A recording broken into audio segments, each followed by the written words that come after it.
ਇਸ ਟਾਈਮ ਜੁੜ ਚੁੱਕੇ ਨੇ ਹਰਵਿੰਦਰ ਸਿੰਘ ਕੰਗ। ਹਰਵਿੰਦਰ ਸਿੰਘ ਜੀ ਆਇਆਂ ਨੂੰ ਸਵਾਗਤ ਹੈ। ਸਤਿ ਸ੍ਰੀ ਅਕਾਲ। ਸਤਿ ਸ਼੍ਰੀ ਅਕਾਲ ਰਾਜਕਨਵੀਰ ਸਿੰਘ ਤੇ ਪੰਜਾਬੀ ਰੇਡੀਓ ਯੂਐਸਏ ਸੁਣਨ ਵਾਲੇ ਸਾਡੇ ਸਾਰੇ ਮਾਣਯੋਗ ਸਰੋਤਿਆਂ ਨੂੰ ਤੇ ਵੇਖਣ ਵਾਲੇ ਵਿਊਅਰਸ ਨੂੰ ਨਿੱਘੀ ਜੀ ਆਇਆਂ ਨੂੰ ਪ੍ਰੋਗਰਾਮ ਪੰਜਾਬੀ ਟੈਕ ਟਾਕ ਦੇ ਵਿੱਚ, ਜਿਹਦੇ ਵਿੱਚ ਅਸੀਂ ਗੱਲਾਂ ਬਾਤਾਂ ਕਰਦੇ ਹਾਂ ਚਲੰਤ ਟੈਕਨੋਲੋਜੀ, ਹਿਸਟੋਰੀਕਲ ਕੰਟੈਕਸਟ ਤੇ ਫਿਊਚਰ ਵਿੱਚ ਟੈਕਨੋਲੋਜੀ ਦੇ ਪਰਸਪੈਕਟਿਵ ਨਾਲ ਕੀ ਆਉਣ ਵਾਲਾ, ਫਿਰ ਟੈਕਨੋਲੋਜੀ ਨੇ ਸਾਡੀ ਲਾਈਫ ਨੂੰ ਕਿੱਦਾਂ ਇੰਪੈਕਟ ਕੀਤਾ, ਸਾਰੇ ਸੰਬੰਧਾਂ ਬਾਰੇ ਅਸੀਂ ਗੱਲਾਂ ਬਾਤਾਂ ਕਰਦੇ ਹਾਂ ਤੇ ਆਪਣੇ ਜਿਹੜੇ ਵਿਊਅਰਸ ਤੇ ਸਰੋਤਿਆਂ ਨੂੰ ਐਜੂਕੇਟ ਕਰਨ ਦੀ ਕੋਸ਼ਿਸ਼ ਕਰਦੇ ਹਾਂ। ਜੀ ਬਿਲਕੁਲ। ਸੋ ਵੱਖ-ਵੱਖ ਇਸ਼ੂਜ਼ ਨੂੰ ਲੈ ਕੇ ਗੱਲਬਾਤ ਕਰਦੇ ਆ ਰਹੇ ਹਾਂ ਪਿਛਲੇ ਕਈ ਹਫ਼ਤਿਆਂ ਤੋਂ, ਮਹੀਨਿਆਂ ਤੋਂ, ਤੇ ਅੱਜ ਵੀ ਇਸ ਦੇ ਵਿੱਚ ਕੋਈ ਡਿਫਰੈਂਟ ਨਹੀਂ। ਟੈਕਨੋਲੋਜੀ ਦੇ ਉੱਤੇ ਹੀ ਗੱਲਬਾਤ ਹੋਣੀ ਹੈ, ਤਕਨੀਕ ਦੇ ਉੱਤੇ ਹੀ ਗੱਲਬਾਤ ਜਿਹੜੀ ਉਹ ਹੋਣੀ ਆ। ਤੇ ਅੱਜ ਆਪਾਂ ਗੱਲ ਕਰਦੇ ਹਾਂ ਵੀ ਟੈਕਨੋਲੋਜੀ ਨੇ, ਤਕਨੀਕ ਨੇ ਕਿੱਦਾਂ ਜੌਬਸ ਦੇ ਉੱਤੇ, ਨੌਕਰੀਆਂ ਦੇ ਉੱਤੇ ਇੰਪੈਕਟ ਜਿਹੜਾ ਉਹ ਕੀਤਾ ਆ। ਇਹਦੇ ਵਿੱਚ ਗੱਲਬਾਤ ਆਪਾਂ ਕਰਾਂਗੇ ਪਹਿਲਾਂ ਕੀ ਸੀ ਤੇ ਹੁਣ ਕੀ ਆ। ਹੋ ਸਕਦਾ ਵੀ ਕਈਆਂ ਨੂੰ ਲੱਗੂਗਾ ਵੀ ਇਹ ਚੀਜ਼ ਆਪਾਂ ਪਹਿਲਾਂ ਵੀ ਸੁਣੀ ਸੀਗੀ, ਪਰ ਆਪਾਂ ਅੱਜ ਇਸ ਦੇ ਵਿੱਚ ਹੋਰ ਡੂੰਘਾਈ 'ਚ ਜਾਣ ਦੀ ਜਿਹੜੀ ਕੋਸ਼ਿਸ਼ ਕਰਾਂਗੇ। ਰੋਬੋਟਿਕਸ ਦਾ ਅਸਰ, ਆਰਟੀਫਿਸ਼ੀਅਲ ਇੰਟੈਲੀਜੈਂਸ, ਟਰਾਂਸਪੋਰਟੇਸ਼ਨ 'ਚ ਕਿੱਦਾਂ ਅਸਰ ਪੈ ਰਿਹਾ, ਕੁਛ ਪੁਰਾਣੀਆਂ ਐਗਜ਼ਾਮਪਲਸ ਦੇ ਵਿੱਚ ਜਿਹੜਾ ਉਹ ਦੇਖਾਂਗੇ। ਤੇ ਆਪਾਂ ਗੱਲਬਾਤ ਕਰਾਂਗੇ ਆਪਣੇ ਕਮਿਊਨਿਟੀ ਦੇ ਪੱਖ ਤੋਂ ਵੀ ਤਕਨੀਕ ਦੇ ਕਰਕੇ ਆਪਣੀ ਜਿਹੜੀ ਕਮਿਊਨਿਟੀ ਕੰਮ ਕਰ ਰਹੀ ਆ ਵੱਖ-ਵੱਖ ਖੇਤਰਾਂ ਦੇ ਵਿੱਚ। ਜੇ ਤਕਨੀਕ ਦੇ ਵਿੱਚ ਜਿਉਂ-ਜਿਉਂ ਵਾਧਾ ਹੋ ਰਿਹਾ ਆ ਤੇ ਆਪਣੀ ਕਮਿਊਨਿਟੀ ਦੀਆਂ ਜੌਬਸ ਦੇ ਉੱਤੇ ਕਿੱਦਾਂ ਅਸਰ ਪੈ ਰਿਹਾ ਆ ਤੇ ਕੀ ਅਸਰ ਪੈ ਸਕਦਾ ਤੇ ਆਪਾਂ ਕੀ ਕਰ ਸਕਦੇ ਆ ਉਸ ਅਸਰ ਨੂੰ ਜਿਹੜਾ ਆ ਉਹ ਇੱਕ ਹਿਸਾਬ ਦੇ ਨਾਲ ਬੈਲੈਂਸ ਕਰਨ ਦੇ ਲਈ, ਬਰਾਬਰ ਜਿਹੜਾ ਉਹ ਕਰਨ ਦੇ ਲਈ। ਸੋ ਹਰਵਿੰਦਰ, ਗੱਲਬਾਤ ਦੀ ਸ਼ੁਰੂਆਤ ਦੇ ਵਿੱਚ ਇਹੀ ਜੇ ਆਪਾਂ ਕਰੀਏ, ਅਸੈਂਬਲੀ ਲਾਈਨਸ ਤੋਂ ਗੱਲ ਸ਼ੁਰੂ ਕਰਦੇ ਆ ਵੀ ਕਿੱਦਾਂ ਅਸੀਂ ਪਹਿਲੋਂ ਰੋਬੋਟਿਕਸ ਦੇ ਆਉਣ ਦੇ ਨਾਲ ਜੀ ਉਸ ਤੰਦ ਨੂੰ ਆਪਾਂ ਫੜੀਏ, ਉਸ ਤੋਂ ਸ਼ੁਰੂਆਤ ਕਰੀਏ। ਜੀ ਜਿਹੜੀ ਮੈਂ ਤੁਹਾਡੀ ਗੱਲ ਤੁਸੀਂ ਕਹੀ ਆ, ਥੋੜਾ ਜਿਹਾ ਵੀ ਮੈਂ ਉਹਦੇ 'ਚ ਹੋਰ ਐਡ ਕਰ ਦੇਵਾਂ ਕਿ ਡੈਡੀਕੇਟਿਡ ਜੌਬਸ ਦੇ ਉੱਤੇ ਟਾਕ ਸ਼ੋ ਕਰਨ ਦਾ ਮਕਸਦ ਇਹ ਹੈ ਕਿ ਵੱਖ-ਵੱਖ ਅਸੀਂ ਟੈਕਨੋਲੋਜੀ ਜਿਹੜੀ ਅੱਜ ਵੀ ਅਸੀਂ ਗੱਲਬਾਤ ਕਰਨੀ ਆ ਉਹਨਾਂ ਨੂੰ ਇਨ ਡੈਪਥ, ਜੇ ਟੈਕਨੋਲੋਜੀ ਦੀ ਅਸੀਂ ਗੱਲ ਕਰੀਏ ਉਹਨੂੰ ਅਸੀਂ ਇਨ ਡੈਪਥ ਕਵਰ ਕੀਤਾ ਹੋਇਆ ਪਿਛਲੇ ਸ਼ੋਜ਼ ਦੇ ਵਿੱਚ। ਪਰ ਆਮ ਤੌਰ ਤੇ ਅਸੀਂ ਗੱਲ ਕਰਦੇ ਨਾ ਕਿ ਠੀਕ ਆ, ਟੈਕਨੋਲੋਜੀ ਠੀਕ ਆ, ਚੱਲ ਰਹੀ ਆ, ਪਰ ਉਹਦਾ ਸਾਨੂੰ ਪਰਸਨਲੀ ਕੀ ਇੰਪੈਕਟ ਆ, ਸਾਨੂੰ ਉਹਦਾ ਕੀ ਫਾਇਦਾ ਨੁਕਸਾਨ ਆ। ਸੋ ਅੱਜ ਅਸੀਂ ਡੈਡੀਕੇਟਿਡ ਸ਼ੋ ਇਸ ਲਈ ਲੈ ਕੇ ਆਂਦਾ ਅਗੇਨ, ਇਹ ਜਿਹੜੇ ਆਪਣੇ ਸਰੋਤੇ ਆ ਉਹਨਾਂ ਦੀ ਫੀਡਬੈਕ ਦੇ ਉੱਪਰ ਇੱਕ ਇਹਨੂੰ ਕੰਸੋਲੀਡੇਟਿਡ ਜੌਬਸ ਦੇ ਨਾਲ ਜੋੜ ਕੇ ਸਾਰੀ ਟੈਕਨੋਲੋਜੀਜ਼ ਨੂੰ ਜੌਬਸ ਦੇ ਆਲੇ ਦੁਆਲੇ ਘੁਮਾ ਕੇ ਗੱਲ ਕੀਤੀ ਜਾਏ ਕਿ ਜੌਬਸ ਉੱਤੇ ਕਿੱਦਾਂ ਇੰਪੈਕਟ ਪਿਆ ਪਊਗਾ ਆਉਣ ਵਾਲੇ ਸਮੇਂ ਦੇ ਵਿੱਚ।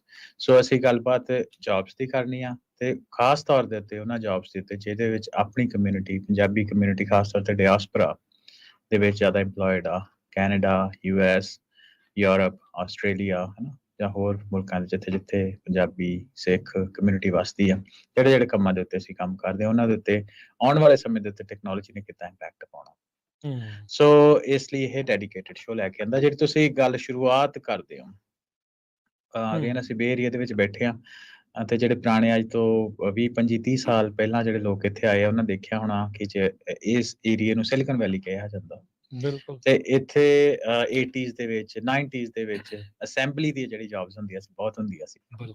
ਕੋਈ ਕਿਸੇ ਪਾਸੇ ਵੀ ਕਿਸੇ ਨੇ ਜਾਣਾ ਤੇ ਹਾਂ ਬਈ ਅਸੈਂਬਲੀ ਦੇ ਉੱਤੇ, ਅਸੈਂਬਲੀ ਲਾਈਨਸ, ਮੈਨੂਫੈਕਚਰਿੰਗ ਸੀਗੀ ਬਹੁਤ, ਮੈਨੂਫੈਕਚਰਿੰਗ ਹੱਬ ਹੁੰਦੀ ਸੀ। ਸੋ ਰਾਜਕਨ, ਇੱਕ ਤੇ ਇਹਦਾ ਕਾਰਨ ਇਹ ਕਿ ਅਰਲੀ 2000, ਲੇਟ 1990 ਜਾਂ ਖਾਸ ਤੌਰ ਤੇ .com ਬਬਲ ਤੋਂ ਬਾਅਦ 2001 ਦੇ ਵਿੱਚ ਜਿਹੜਾ ਆਇਆ ਤੇ ਉਸ ਤੋਂ ਬਾਅਦ ਤੇ ਕੁਛ ਜ਼ਿਆਦਾ ਹੀ ਚਾਈਨਾ ਨੇ ਵੀ ਆਪਣਾ ਜਿਹੜੀ ਇਕੋਨਮੀ ਆ ਦੁਨੀਆ ਭਰ ਦੇ ਵਾਸਤੇ ਖੋਲੀ। ਤੇ ਜਿੱਦਾਂ ਆਪਾਂ ਪਹਿਲਾਂ ਗੱਲ ਕਰਦੇ ਨਾ ਬਿਜ਼ਨਸ ਦੀ, ਤੇ ਬਿਜ਼ਨਸ ਨੇ ਤੇ ਇਹ ਵੇਖਣਾ ਵੀ ਆਪਾਂ ਨੂੰ ਬਾਟਮ ਲਾਈਨ ਦੇ ਉੱਤੇ ਮੁਨਾਫਾ ਕਿੱਥੇ ਜ਼ਿਆਦਾ ਹੁੰਦਾ। ਸੋ ਉਹ ਚੀਜ਼ਾਂ ਨੂੰ ਲੈ ਕੇ ਚਾਈਨਾ ਦੇ ਵਿੱਚ ਹਨਾ ਇੱਕੋ ਦਮ ਉਹਨਾਂ ਨੂੰ ਇੰਪੈਕਟ ਹੋਇਆ, ਫਰਕ ਪਿਆ, ਲੇਬਰ ਸਸਤੀ ਸੀ ਉੱਧਰ, ਸੋ ਜੌਬਾਂ ਇੱਥੋਂ ਉਹਦੀਆਂ ਜਾਂਦੀਆਂ ਰਹੀਆਂ। ਕੁਛ ਕਾਫੀ ਜੌਬਾਂ ਚਲੀ ਗਈਆਂ, ਪਰ ਕੁਛ ਜੌਬਾਂ ਜਿਹੜੀਆਂ ਉੱਥੇ ਰਹੀਆਂ। ਪਰ ਦੁਨੀਆ ਭਰ ਦੇ ਵਿੱਚ ਰਾਜਕਨ ਇੱਕ ਚੀਜ਼ ਪੱਕੀ ਆ ਕਿ ਜੋ ਟੈਕਨੋਲੋਜੀ ਦਾ ਜਿਹੜਾ ਜ਼ੋਰ ਆ ਵੱਧਦਾ ਤੇ ਟੈਕਨੋਲੋਜੀ ਨੂੰ ਕ੍ਰੀਏਟ ਕਰਨ ਵਾਲੇ ਜਿਹੜੇ ਹੁੰਦੇ ਆ ਟੈਕਨੋਲੋਜਿਸਟ ਜਾਂ ਕੰਪਨੀਜ਼ ਕਹਿ ਲਓ ਮੋਟੇ ਤੌਰ ਦੇ ਉੱਤੇ, ਉਹਨਾਂ ਦਾ ਟੈਕਨੋਲੋਜੀ ਨੂੰ ਕਿਉਂ ਕ੍ਰੀਏਟ ਕਰਦੇ ਆ? ਬਾਟਮ ਲਾਈਨ, ਪੈਸੇ ਬਚਾਉਣ ਵਾਸਤੇ, ਹਨਾ। ਸੋ ਰੋਬੋਟਿਕਸ ਦੀ ਅਸੀਂ ਗੱਲ ਕਰੀਏ ਤੇ ਇਹਦੀ ਬਾਟਮ ਲਾਈਨ ਇਹ ਹੈ ਕਿ ਰੋਬੋਟਿਕਸ ਨੇ ਉਹ ਜੌਬਾਂ ਲੈ ਲਈਆਂ ਜਾਂ ਹੁਣ ਕਾਫੀ ਹੱਦ ਤੱਕ ਲਈਆਂ ਤੇ ਉਹ ਲੈ ਰਹੀਆਂ ਜੌਬਾਂ ਜਿਹੜੀ ਰਿਡੰਡੈਂਟ ਆ, ਜਿਹਦਾ ਵਰਕ ਫੋਰਸ ਜਿਹੜਾ ਰਿਡੰਡੈਂਟ ਆ ਬਿਲਕੁਲ, ਇੱਕ ਤਰ੍ਹਾਂ ਦਾ ਹੀ ਕੰਮ ਆ, ਹਨਾ। ਤੁਸੀਂ ਸਵੇਰੇ ਜਾਂਦੇ ਹੋ 20-20 25-25 ਸਾਲ ਲੋਕੀ ਇੱਕੋ ਹੀ ਕੰਮ ਕਰਦੇ ਰਹਿੰਦੇ ਹੁੰਦੇ ਆ ਨਾ, ਕਿ ਆਪਣੀ ਪੂਰੀ ਰਿਟਾਇਰਮੈਂਟ ਹੀ ਉਹਦੇ ਉੱਤੇ ਵੀ ਇੱਕ ਹੀ ਸਕਿੱਲ ਆ, ਜਿਹਦੇ ਉੱਤੇ ਬਹੁਤੀ ਤੁਹਾਨੂੰ ਸੋਚਣ ਦੀ ਲੋੜ ਨਹੀਂ ਹੁੰਦੀ, ਹਨਾ। ਆਫ ਕੋਰਸ ਥੋੜੀ ਬਹੁਤੀ ਤੇ ਸੋਚਣ ਦੀ ਲੋੜ ਤਾਂ ਹਰ ਇੱਕ ਉਹਦੇ ਚ ਹੁੰਦੀ ਆ, ਪਰ ਜਦੋਂ ਕਹਿਣ ਦਾ ਮਤਲਬ ਵੀ ਜਿਹੜੇ ਰਿਡੰਡੈਂਟ ਜੇ ਟਾਸਕ ਹੁੰਦੇ ਆ ਉਹ ਰੋਬੋਟਿਕਸ ਨੇ ਲੈ ਲਏ। ਪਰ ਮੈਂ ਇਹਦੇ ਚ ਐਗਜ਼ਾਮਪਲ ਇਹ ਦਿੰਦਾ ਕਿ ਤੁਸੀਂ ਕਿਸੇ ਚੀਜ਼ ਨੂੰ ਅਸੈਂਬਲ ਕਰਨਾ, ਹਨਾ। ਤੁਸੀਂ ਮੰਨ ਲਓ ਕੋਈ ਤੁਹਾਡੇ ਕੋਲ ਕੋਈ ਇਲੈਕਟ੍ਰੋਨਿਕਸ ਦੀ ਕੋਈ 4x4 ਇੰਚ ਦਾ ਬੋਰਡ ਆ, ਮੰਨ ਲਓ ਉਹਦੇ ਚਾਰਾਂ ਕੋਰਨਿਆਂ ਦੇ ਉੱਤੇ ਸਕਰੂ ਲੱਗਣੇ ਆ। ਪਹਿਲਾਂ ਅਸੈਂਬਲਰ ਉਹਨੂੰ ਸਕਰੂ ਲਾਉਂਦੇ ਸੀ, ਹੁਣ ਕੀ ਆ ਐਗਜ਼ੈਕਟ ਸੇਮ ਡਿਸਟੈਂਸ ਦੇ ਉੱਤੇ ਹਜ਼ਾਰਾਂ ਬੋਰਡਸ ਦੇ ਉੱਪਰ ਸਕਰੂ ਲੱਗਣੇ ਆ, ਉਹ ਕਨਵੇਅਰ ਬੈਲਟ ਦੇ ਉੱਪਰ ਚੱਲਣਾ। ਤੇ ਜਿਹੜੇ ਰੋਬੋਟਿਕਸ ਆ ਉਹਨੇ ਉਸ ਪ੍ਰੋਗਰਾਮ ਇਸ ਹਿਸਾਬ ਨਾਲ ਕੀਤਾ ਹੋਇਆ ਵੀ 4x4 ਇੰਚ ਦੀ ਆਹ ਡਾਇਮੈਂਸ਼ਨ ਦੇ ਉੱਤੇ ਆਹ XY ਕੋਆਰਡੀਨੇਟ ਦੇ ਉੱਤੇ ਉਹਨਾਂ ਸਕਰੂ ਲਾਉਣੇ, ਤੇ ਲਾਈਨ ਚੱਲੀ ਜਾਣੀ, ਉਹਨਾਂ ਸਕਰੂ ਲਾਈ ਜਾਣੇ, ਹਨਾ। ਇਹ ਰਿਡੰਡੈਂਟ ਵਰਕ ਹੋ ਗਿਆ। ਸੋ ਇਹ ਮੈਂ ਇੱਕ ਬੇਸਿਕ ਜਿਹੀ ਐਗਜ਼ਾਮਪਲ ਲਈ ਕਿ ਜਿਹੜੇ ਰੋਬੋਟਿਕਸ ਆ ਉਹਨੇ ਰਿਡੰਡੈਂਟ ਵਰਕ ਜਿਹੜੇ ਆ ਉਹ ਕਰੀ ਜਾਣੇ ਜਾਂਦੇ ਲੱਗੇ। ਨੰਬਰ 1। ਨੰਬਰ 2 ਦੇ ਉੱਤੇ ਅਸੀਂ ਰੋਬੋਟਿਕਸ ਦੀ ਗੱਲ ਕਰੀਏ ਤੇ ਪੁਰਾਣੇ ਸਮੇਂ ਦੇ ਵਿੱਚ ਰਾਜ ਕਰਨ ਕਾਫੀ ਹਾਈ ਪੇਇੰਗ ਕਈ ਜੌਬਸ ਹੁੰਦੀਆਂ ਸੀ, ਜਿਹਦੇ ਉੱਤੇ ਜਾਨ ਖਤਰੇ 'ਚ ਪਾ ਕੇ ਕੰਮ ਕਰਨੇ ਪੈਂਦੇ ਸੀ, ਜਿੱਦਾਂ ਅੰਡਰ ਵਾਟਰ ਤੁਸੀਂ ਚਲੇ ਗਏ ਜਾਂ ਮਾਈਨਸ ਵਿੱਚ ਤੁਸੀਂ ਕੰਮ ਕਰਦੇ ਹੋ, ਹਨਾ। ਹਾਂਜੀ, ਉਹ ਕਾਫੀ ਹਾਈ ਪੇਇੰਗ ਜੌਬਸ ਹੁੰਦੀਆਂ, ਫਿਰ ਸਟਿਲ ਮੈਨੂਅਲ ਜੌਬਸ ਹੁੰਦੀਆਂ ਸੀ, ਪਰ ਕਿਉਂਕਿ ਉਹ ਕੰਮ ਖਤਰੇ ਵਾਲਾ ਹੁੰਦਾ ਸੀ, ਸੋ ਉਹਦੇ ਲਈ ਉਹ ਤੁਹਾਨੂੰ ਕਾਫੀ ਜ਼ਿਆਦਾ ਪੇ ਕਰਦੇ, ਜਿੱਥੇ $8-10 ਨਾਰਮਲ ਅੱਜ ਦੇ ਸਮੇਂ ਦੇ ਵਿੱਚ ਹੈ ਨਾ, ਜਾਂ ਅੱਜ ਤੋਂ 3-4-5 ਸਾਲ ਪਹਿਲਾਂ, ਤੇ ਉੱਥੇ ਉਹੀ ਕਈ ਵਾਰ ਜੌਬਾਂ ਤੁਹਾਨੂੰ $35-35 $40-40 ਪਰ ਘੰਟੇ ਤੇ ਵੀ ਮਿਲ ਜਾਂਦੀਆਂ ਸੀ। ਪਰ ਹੁਣ ਉੱਥੇ ਵੀ ਕਿਉਂਕਿ ਉਹ ਜੌਬਾਂ ਦੀ ਇਕੱਲੀ ਪੇ ਜ਼ਿਆਦਾ ਨਹੀਂ ਹੁੰਦੀ, ਉਹਦੀ ਲਾਇਬਿਲਿਟੀ ਵੀ ਬਹੁਤ ਹੁੰਦੀ, ਇੰਸ਼ੋਰੈਂਸ ਲਾਇਬਿਲਿਟੀ, ਤੇ ਉਹ ਵੀ ਜਿਹੜੀ ਜੌਬਾਂ ਰਾਜ ਕਰਨ ਉਹ ਰੋਬੋਟਿਕਸ ਜਿਹੜਾ ਉਹਨੂੰ ਰਿਪਲੇਸ ਕਰ ਰਿਹਾ। ਹਾਂਜੀ, ਕਾਫੀ ਹੱਦ ਤੱਕ ਬਿਲਕੁਲ ਜਿੱਥੇ-ਜਿੱਥੇ ਵੀ ਚੀਜ਼ ਨੂੰ ਵਰਤਿਆ ਜਾ ਸਕਦਾ ਆ, ਉਹ ਹੁਣ ਦੇਖੋ ਜਿਹੜੀ ਮਾਸ ਮੈਨੂਫੈਕਚਰਿੰਗ ਹੁੰਦੀ ਆ, ਤੁਸੀਂ ਦਰਜੀਆਂ ਵਾਲਾ ਹੀ ਲੈ ਲਓ ਕੰਮ ਹਰਵਿੰਦਰ, ਵੀ ਹੁਣ ਜਿੰਨਾ ਫਾਸਟ ਫੈਸ਼ਨ ਇਸ ਟਾਈਮ ਚੱਲ ਰਿਹਾ ਆ, ਜਾਂ ਕੋਈ ਵੀ ਇਦਾਂ ਦੀ ਚੀਜ਼ ਆ, ਚਾਹੇ ਕੋਈ ਮੈਨੂਫੈਕਚਰਿੰਗ ਦੇ ਵਿੱਚ ਜਿੱਦਾਂ ਤੁਸੀਂ ਦੱਸ ਹੀ ਰਹੇ ਆ, ਚਾਹੇ ਉਹ ਸਾਰੀਆਂ ਚੀਜ਼ਾਂ ਜਿਹੜੀ ਇੱਕ ਆਮ ਬੰਦੇ ਨੇ ਕਈ ਚਿਰ ਲਾ ਕੇ ਬਣਾਉਣੀਆਂ ਸੀਗੀਆਂ, ਜਾਂ ਉਹ ਪ੍ਰੋਡਕਸ਼ਨ ਲੈਵਲਸ ਨੂੰ ਵਧਾਉਣ ਦੇ ਲਈ ਰੋਬੋਟਿਕਸ ਆ। ਇਹਦਾ ਨਾਲ ਦੇ ਨਾਲ ਪੱਖ ਇਹਦਾ ਪੈਰਲਲ ਪੱਖ ਇਹ ਵੀ ਆ ਹਰਵਿੰਦਰ, ਉਹਦੇ ਤੇ ਵੀ ਆਪਾਂ ਜਿਹੜੀ ਉਹ ਚਰਚਾ ਕਰਾਂਗੇ। ਇੱਕ ਪਾਸੇ ਕੁਛ ਜੌਬਸ ਆ ਰਹੀਆਂ, ਪਰ ਉਹਦੀ ਥਾਂ ਤੇ ਬਹੁਤ ਲਿਮਿਟਿਡ ਜੌਬਸ ਜਿਹੜੀਆਂ ਉਹਦੇ ਆਪੋਜ਼ਿਟ ਉਹਦੇ ਪੈਰਲਲ ਕ੍ਰੀਏਟ ਹੁੰਦੀਆਂ, ਉਹ ਕਿੱਦਾਂ ਆ, ਉਹਦੇ ਬਾਰੇ ਆਪਾਂ ਬਾਅਦ 'ਚ ਚਰਚਾ ਕਰਾਂਗੇ। ਹੁਣ ਦੇਖੋ ਅਸੈਂਬਲੀ ਲਾਈਨਸ ਡਿਟਰੋਇਟ ਹੱਬ ਸੀਗਾ, ਆਪਾਂ ਜੇ ਉਹੀ ਉਦਾਹਰਨ ਲੈ ਲਈਏ ਆਟੋ ਮੈਨੂਫੈਕਚਰਿੰਗ ਦਾ, ਹੁਣ ਉਹ ਡੈਡ ਸਿਟੀ ਆ, ਡਾਲਰ ਦੇ ਉੱਥੇ ਘਰ ਆ, ਨੇਬਰਹੁੱਡ ਦੇ ਵਿੱਚ ਕੋਈ ਜਾ ਕੇ ਕਿਤੇ ਉਹਨਾਂ ਕੁਛ ਅਜਿਹੀਆਂ ਉੱਥੇ ਥਾਵਾਂ ਆ ਵੀ ਜਿੱਥੇ ਰਹਿ ਕੋਈ ਨਹੀਂ ਸਕਦਾ। ਜਿਨ੍ਹਾਂ ਲੋਕਾਂ ਨੇ 20-20 ਸਾਲ ਸਿਰਫ ਇਹੀ ਕੰਮ ਕੀਤਾ, ਉਹਨਾਂ ਨੇ ਇਹ ਸੋਚ ਲੈਣਾ ਵੀ ਯਾਰ ਇਹ ਤਾਂ ਅਸੀਂ ਕਰਨਾ ਹੀ ਕਰਨਾ, ਪਰ ਰਚਨ ਚੇਤ ਰੋਬੋਟਿਕਸ ਆ ਗਈਆਂ, ਰੋਬੋਟਸ ਆ ਗਏ।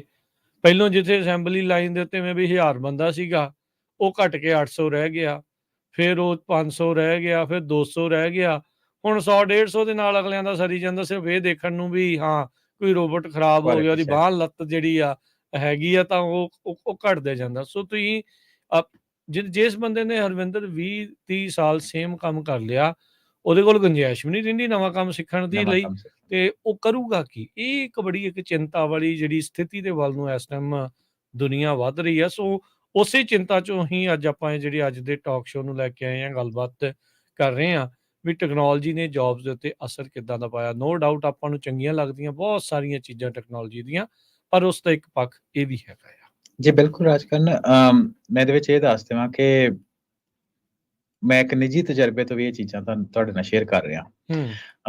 ਮੈਂ ਥੋੜਾ ਜਿਹਾ ਇਹ ਦੱਸਦਾ ਕਿ ਮੇਰਾ ਤਕਰੀਬਨ 1.5 ਦਹਾਕੇ ਦਾ ਕਾਰਪੋਰੇਟ ਵਰਲਡ ਦਾ ਮੇਰਾ ਐਕਸਪੀਰੀਅੰਸ ਇਹ ਕਹਿੰਦਾ, ਮੈਂ ਫੈਕਟਰੀਆਂ ਏਸ਼ੀਆ ਪੈਸੀਫਿਕ, ਚਾਈਨਾ, ਜਾਂ ਉਹਦੇ ਆਸ-ਪਾਸ ਦੇ ਮੁਲਕਾਂ ਦੇ ਵਿੱਚ ਮੈਂ ਫੈਕਟਰੀਜ਼ ਦੇ ਵਿੱਚ ਜਾਂਦਾ ਰਹਿਣਾ, ਵਰਕਫੋਰਸ ਨਾਲ ਇੰਟਰੈਕਟ ਕਰਦਾ ਰਹਿਣਾ, ਹਨਾ।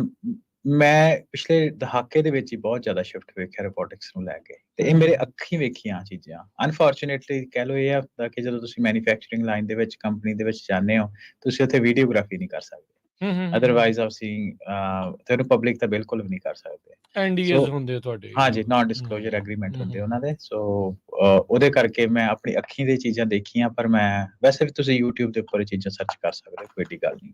ਪਰ ਮੈਂ ਇਸ ਲਈ ਗੱਲ ਇਹ ਕੀਤੀ ਵੀ ਕਈ ਵਾਰ ਇਹ ਹੁੰਦਾ ਨਾ ਕਿ ਯਾਰ ਤੁਸੀਂ ਸੁਣੀ ਸੁਣਾਈ ਗੱਲ ਕਰਦੇ ਹੋ, ਹਨਾ, ਤੇ ਮੈਂ ਇਹ ਅੱਖੀਂ ਦੇਖੀਆਂ, ਹੰਢਾਈਆਂ ਚੀਜ਼ਾਂ ਗੱਲਾਂ ਕਰਦਾ ਕਿ ਮੈਂ ਨਾਂ ਨਹੀਂ ਲੈਣਾ ਕਿਸੇ ਕੰਪਨੀ ਦਾ। ਮੈਂ ਏਸ਼ੀਆ ਪੈਸੀਫਿਕ ਦੇ ਵਿੱਚ ਗਿਆ, ਮੈਨੂੰ ਉੱਥੋਂ ਦੇ ਜਿਹੜੇ ਪੁਰਾਣੇ ਪ੍ਰੋਡਕਸ਼ਨ ਮੈਨੇਜਰ ਵੀ ਦੱਸਦੇ, ਕਹਿੰਦੇ ਕਿਸੇ ਟਾਈਮ ਇਸ 3.5 ਲੱਖ 4 ਲੱਖ ਸਕੁਅਰ ਫੀਟ ਦੇ ਜਿੰਨੀ ਵੱਡੀ ਫੈਕਟਰੀ ਸੀ, ਤੇ ਉਹਦੇ ਵਿੱਚ ਕਹਿੰਦੇ ਕਿਸੇ ਟਾਈਮ ਇੱਥੇ 14,000 ਬੰਦਾ 3 ਸ਼ਿਫਟਾਂ ਦੇ ਵਿੱਚ ਕੰਮ ਕਰਦਾ ਸੀ। ਦੇਖੋ ਤੇ ਹੁਣ ਉਸ ਕੰਪਨੀ ਦੇ ਵਿੱਚ, ਉਸ ਫੈਕਟਰੀ ਦੇ ਵਿੱਚ, ਕੰਪਨੀ ਨਹੀਂ ਮਾਫ਼ੀ ਚਾਹੁੰਦਾ, ਫੈਕਟਰੀ ਦੇ ਵਿੱਚ ਕੋਈ 800 ਬੰਦਾ ਕੰਮ ਕਰਦਾ ਇਸ ਟਾਈਮ। ਵਾਓ! ਕਿਉਂਕਿ ਉਹ ਸਾਰੇ ਦਾ ਸਾਰਾ ਮੈਂ ਉਹਦਾ ਕੰਮ ਦੇਖਿਆ, ਆਟੋਮੇਟਿਡ ਕਨਵੇਅਰ ਬੈਲਟਸ ਦੇ ਨਾਲ, ਰੋਬੋਟਸ ਦੇ ਨਾਲ, handling, assembly, movement, packaging, quality check, testing, ਸਾਰਾ ਜਿਹੜਾ ਕੰਮ ਆ ਰੋਬੋਟਸ ਕਰਦੇ, ਮੈਂ ਆਪਣੀ ਅੱਖੀਂ ਦੇਖਿਆ। ਸੋ ਦੇਖੋ ਵੀ ਸੋ 13,000 ਤੋਂ ਵੱਧ ਜੌਬਸ ਜਿਹੜੀਆਂ ਜਾਂਦੀਆਂ ਲੱਗੀਆਂ ਜਾਂਦੀਆਂ ਰਹੀਆਂ। ਹੁਣ ਇਹ ਡਿਸਕਲੇਮਰ ਇਸ ਲਈ ਵੀ ਡਿਸਕਲੇਮਰ ਤਾਂ ਨਹੀਂ ਕਹਿ ਸਕਦੇ, ਇਹ ਗੱਲ ਇਸ ਲਈ ਮੈਂ ਦੱਸਣੀ ਜ਼ਰੂਰੀ, ਮੈਂ ਰੀਐਮਫਸਾਈਜ਼ ਕਰਦਾ ਕਿ ਇਹ ਮੇਰੀ ਅੱਖੀਂ ਵੇਖੀਆਂ ਚੀਜ਼ਾਂ, ਤੇ ਮੈਨੂੰ ਇਹ ਆ ਵੀ ਇਹਦੇ ਵਿੱਚ ਥੋੜੀ ਕ੍ਰੈਡੀਬਿਲਿਟੀ ਦੀ ਵੀ ਗੱਲ ਹੁੰਦੀ ਆ। ਕਈ ਵਾਰ ਆਪਾਂ ਆਮ ਤੌਰ ਦੇ ਉੱਤੇ ਜਦੋਂ ਅਸੀਂ ਚੀਜ਼ਾਂ ਨੂੰ ਨਹੀਂ ਮੰਨਣਾ ਚਾਹੁੰਦੇ, ਸਾਡਾ ਮਨ ਚੇਂਜ ਨੂੰ ਥੋੜਾ ਅਵੋਇਡ ਕਰਦਾ, ਤੇ ਮੈਂ ਇਹ ਦੱਸਦਾ ਕਿ ਇਹ ਚੀਜ਼ਾਂ ਮੈਂ ਆਪਣੀ ਅੱਖੀਂ ਦੇਖੀਆਂ ਇੱਕ ਦਹਾਕੇ। ਨਹੀਂ, ਆਪਣੇ ਦੇਖੋ ਬੇ ਏਰੀਏ ਦੀ ਜਿੱਥੇ ਤੁਸੀਂ ਗੱਲ ਕੀਤੀ ਆ, ਅੱਜ ਚਾਹੇ ਉਹ ਲੋਕ ਬਹੁਤ ਸਾਰੇ ਲੋਕ ਆ ਇੱਕ ਦੂਜੇ ਨੂੰ ਜਾਣਦੇ ਆ, ਆਪਣੇ ਨਾਲ ਵੀ ਅਜਿਹੇ ਲੋਕ ਕੰਮ ਕਰਦੇ ਆ ਜਿਹੜੇ ਕਿਸੇ ਟਾਈਮ ਫਲੋਪੀ ਡਿਸਕ ਦੀਆਂ ਕੰਪਨੀਆਂ 'ਚ, ਹਾਰਡ ਡਰਾਈਵਾਂ ਦੀਆਂ ਕੰਪਨੀਆਂ, PCB ਬੋਰਡ ਬਣਾਉਣ ਵਾਲੀਆਂ ਕੰਪਨੀਆਂ 'ਚ ਕੰਮ ਕਰਦੇ ਰਹੇ ਆ। ਅੱਜ ਚਾਹੇ ਉਹ ਹੋਰ ਕੰਮ ਕਰ ਰਹੇ ਆ, ਕਿਸੇ ਨੇ ਆਪਣਾ ਬਿਜ਼ਨਸ ਵੀ ਕਰ ਲਿਆ, ਕਿਸੇ ਨੇ ਕੁਛ ਹੋਰ ਵੀ ਕਰ ਲਿਆ। ਇਹ ਹਰ ਇੱਕ ਨੂੰ ਮੇਬੀ ਮੌਕਾ ਮਿਲੂਗਾ ਕਿ ਨਹੀਂ ਮਿਲੂਗਾ, ਉਹ ਵੱਖਰੀ ਗੱਲ ਆ, ਪਰ ਉਹ ਚੇਂਜ ਉਹਨਾਂ ਨੇ ਵੀ ਦੇਖਿਆ। ਜਿੰਨਾ ਵੀ ਕੋਈ ਆਉਂਦਾ ਸੀਗਾ ਉਹ ਆ ਕੇ ਇਹੀ ਕੰਮਾਂ 'ਚ ਲੱਗਦਾ ਸੀ, ਤੇ ਹੁਣ ਉੱਥੇ ਰਹਿ ਕੀ ਗਿਆ, ਕੁਛ ਜਿਹੜਾ ਆ ਉਸ ਦੇ ਕਾਬਿਲ ਨਹੀਂ ਰਹੇ, ਤੇ ਇਵੈਂਚੁਅਲੀ ਬਾਟਮ ਲਾਈਨ ਤਾਂ ਆਪਾਂ ਉਹੀ ਦੇਖਦੇ ਹਾਂ, ਲਾਇਬਿਲਿਟੀ ਕਿੱਦਾਂ ਘਟਾਉਣੀ ਕੰਪਨੀ ਨੇ ਆਪਣੀ, ਤੇ ਕਿੱਦਾਂ ਜਿਹੜੀ ਆ ਇਨਫ ਜਿਹੜਾ ਓਵਰਹੈਡ ਕਿੱਦਾਂ ਘਟਾਉਣਾ ਆ, ਪ੍ਰੋਫਿਟ ਮਾਰਜਿਨ ਜਿਹੜਾ ਆ ਉਸ ਦੇ ਹਿਸਾਬ ਦੇ ਨਾਲ ਹੀ ਉਹਨਾਂ ਨੇ ਫੈਸਲੇ ਜਿਹੜੇ ਉਹ ਲੈਣੇ ਆ। ਦੇ don't care about human emotions. ਜਦੋਂ .com ਦਾ ਹਰਵਿੰਦਰ ਸਿੰਘ ਬਸਟ ਹੋਇਆ ਸੀ, .com ਬਸਟ ਹੋਇਆ ਸੀ, ਕਿੰਨੇ ਸਾਲਾਂ ਦੇ ਕੰਮ ਕਰਦੇ ਲੋਕਾਂ ਨੂੰ ਐਂ ਹੀ ਕੱਢ ਦਿੱਤਾ ਸੀਗਾ।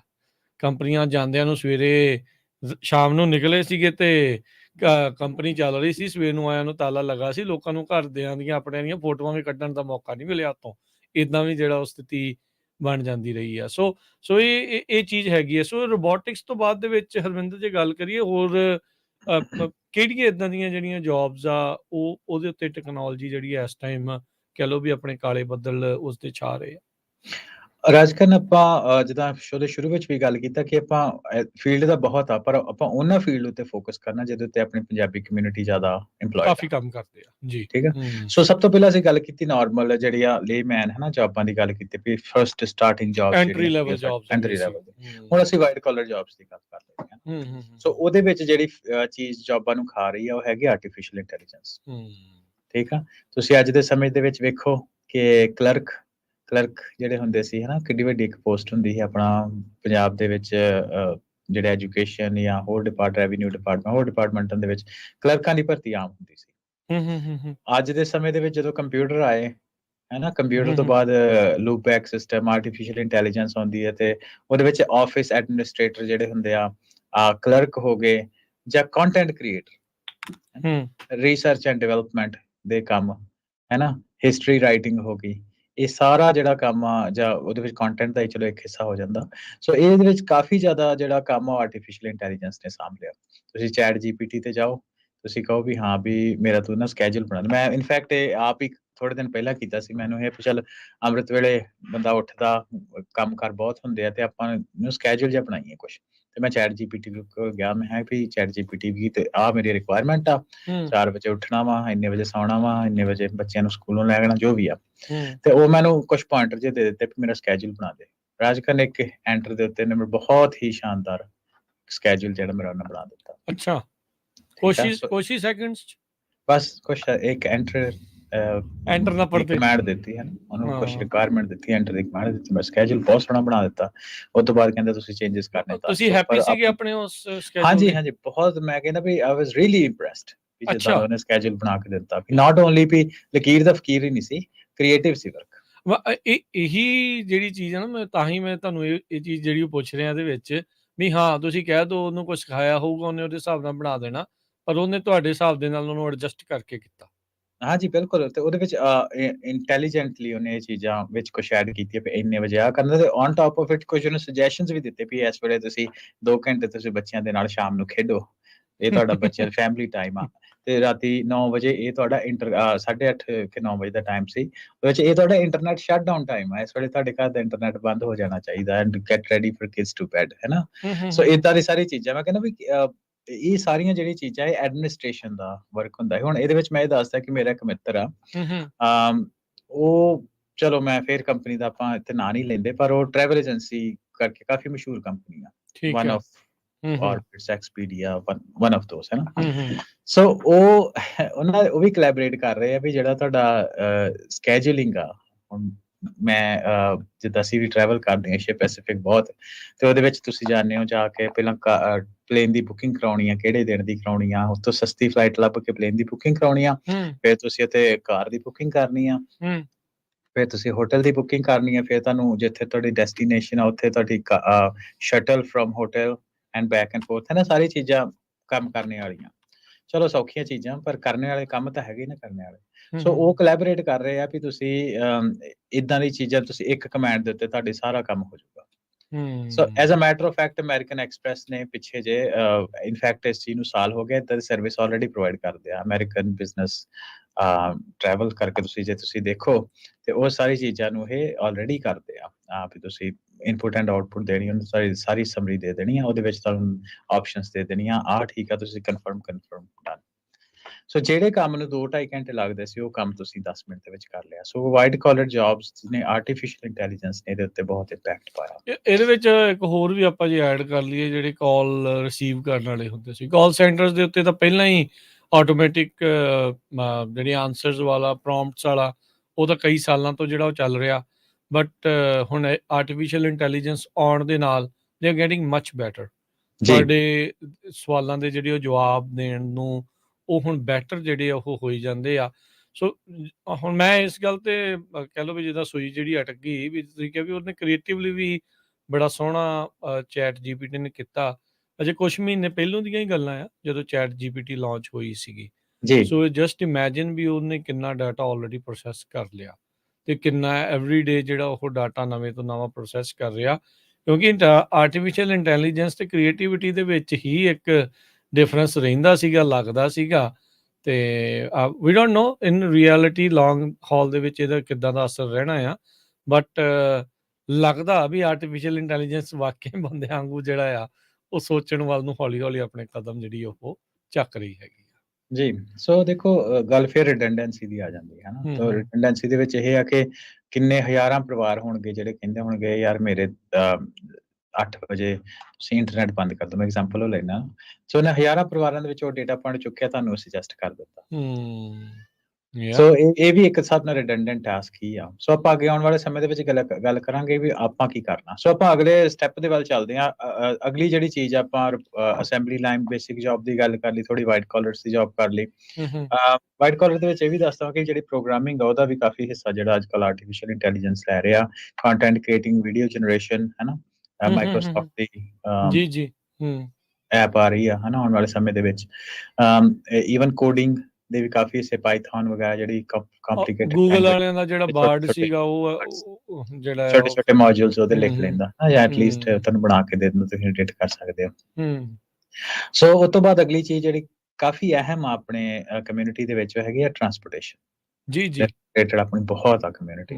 ਟਰੱਕਰਸ, ਟੈਕਸੀ ਚ ਬਿਲਕੁਲ ਸਾਰੇ। ਟਰਾਂਸਪੋਰਟੇਸ਼ਨ ਦੀ ਮੈਂ ਆਪਾਂ ਥੋੜੀ ਖੁੱਲ ਕੇ ਵੀ ਗੱਲ ਕਰਾਂਗੇ। ਟਰਾਂਸਪੋਰਟੇਸ਼ਨ ਦੇ ਵਿੱਚ ਆਪਣੀ ਕਮਿਊਨਿਟੀ ਕਿਸ ਚੀਜ਼ ਦੇ ਵਿੱਚ ਇਨਵੋਲਵ ਆ? ਡਰਾਈਵਿੰਗ ਹੈ ਨਾ? ਟਰੱਕਿੰਗ ਹੋ ਗਈ, ਟੈਕਸੀ ਹੋ ਗਈ, ਲੌਜਿਸਟਿਕਸ ਜਿਹੜੇ ਆ ਲੌਜਿਸਟਿਕਸ ਮੈਨੇਜ ਕਰਨ ਦੇ ਲਈ ਸੌਫਟਵੇਅਰ ਹੈਗੇ ਆ ਜਿਹੜੇ ਉਹਨਾਂ ਨੂੰ ਮੈਨੇਜ ਕਰਦੇ ਆ। ਉਹਦੇ ਕਾਲ ਸੈਂਟਰਸ ਹੈਗੇ, ਫਾਈਲਿੰਗ ਕਰਦੇ ਆ, ਕੁਝ ਡਾਕੂਮੈਂਟਸ ਉਹਨਾਂ ਨੂੰ ਕਰਦੇ ਆ ਹਨਾ? ਟੋਲ ਪਲਾਜ਼ਾ ਦੇ ਵਿੱਚ ਆਪਣੇ ਕਾਫੀ ਲੋਕੀ ਇੰਪਲੋਇਡ ਸੀ ਕਹਿ ਸਕਦੇ ਜੀ ਬਿਲਕੁਲ ਹੁਣ ਤਾਂ 100% ਸੀ ਵਾਲੀ ਗੱਲ ਹੀ ਆ। ਉਸ ਤੋਂ ਬਾਅਦ ਟਰੱਕ ਰਿਪੇਅਰ ਦੇ ਵਿੱਚ ਆ ਜਾਓ। ਟਰੱਕਿੰਗ ਦੇ ਕਾਰੋਬਾਰ ਦੇ ਵਿੱਚ ਫਿਰ ਰਾਜਕੀਰ ਜਿਹੜਾ ਲਾਸਟ ਮਾਈਲ ਡਿਲੀਵਰੀ ਆ।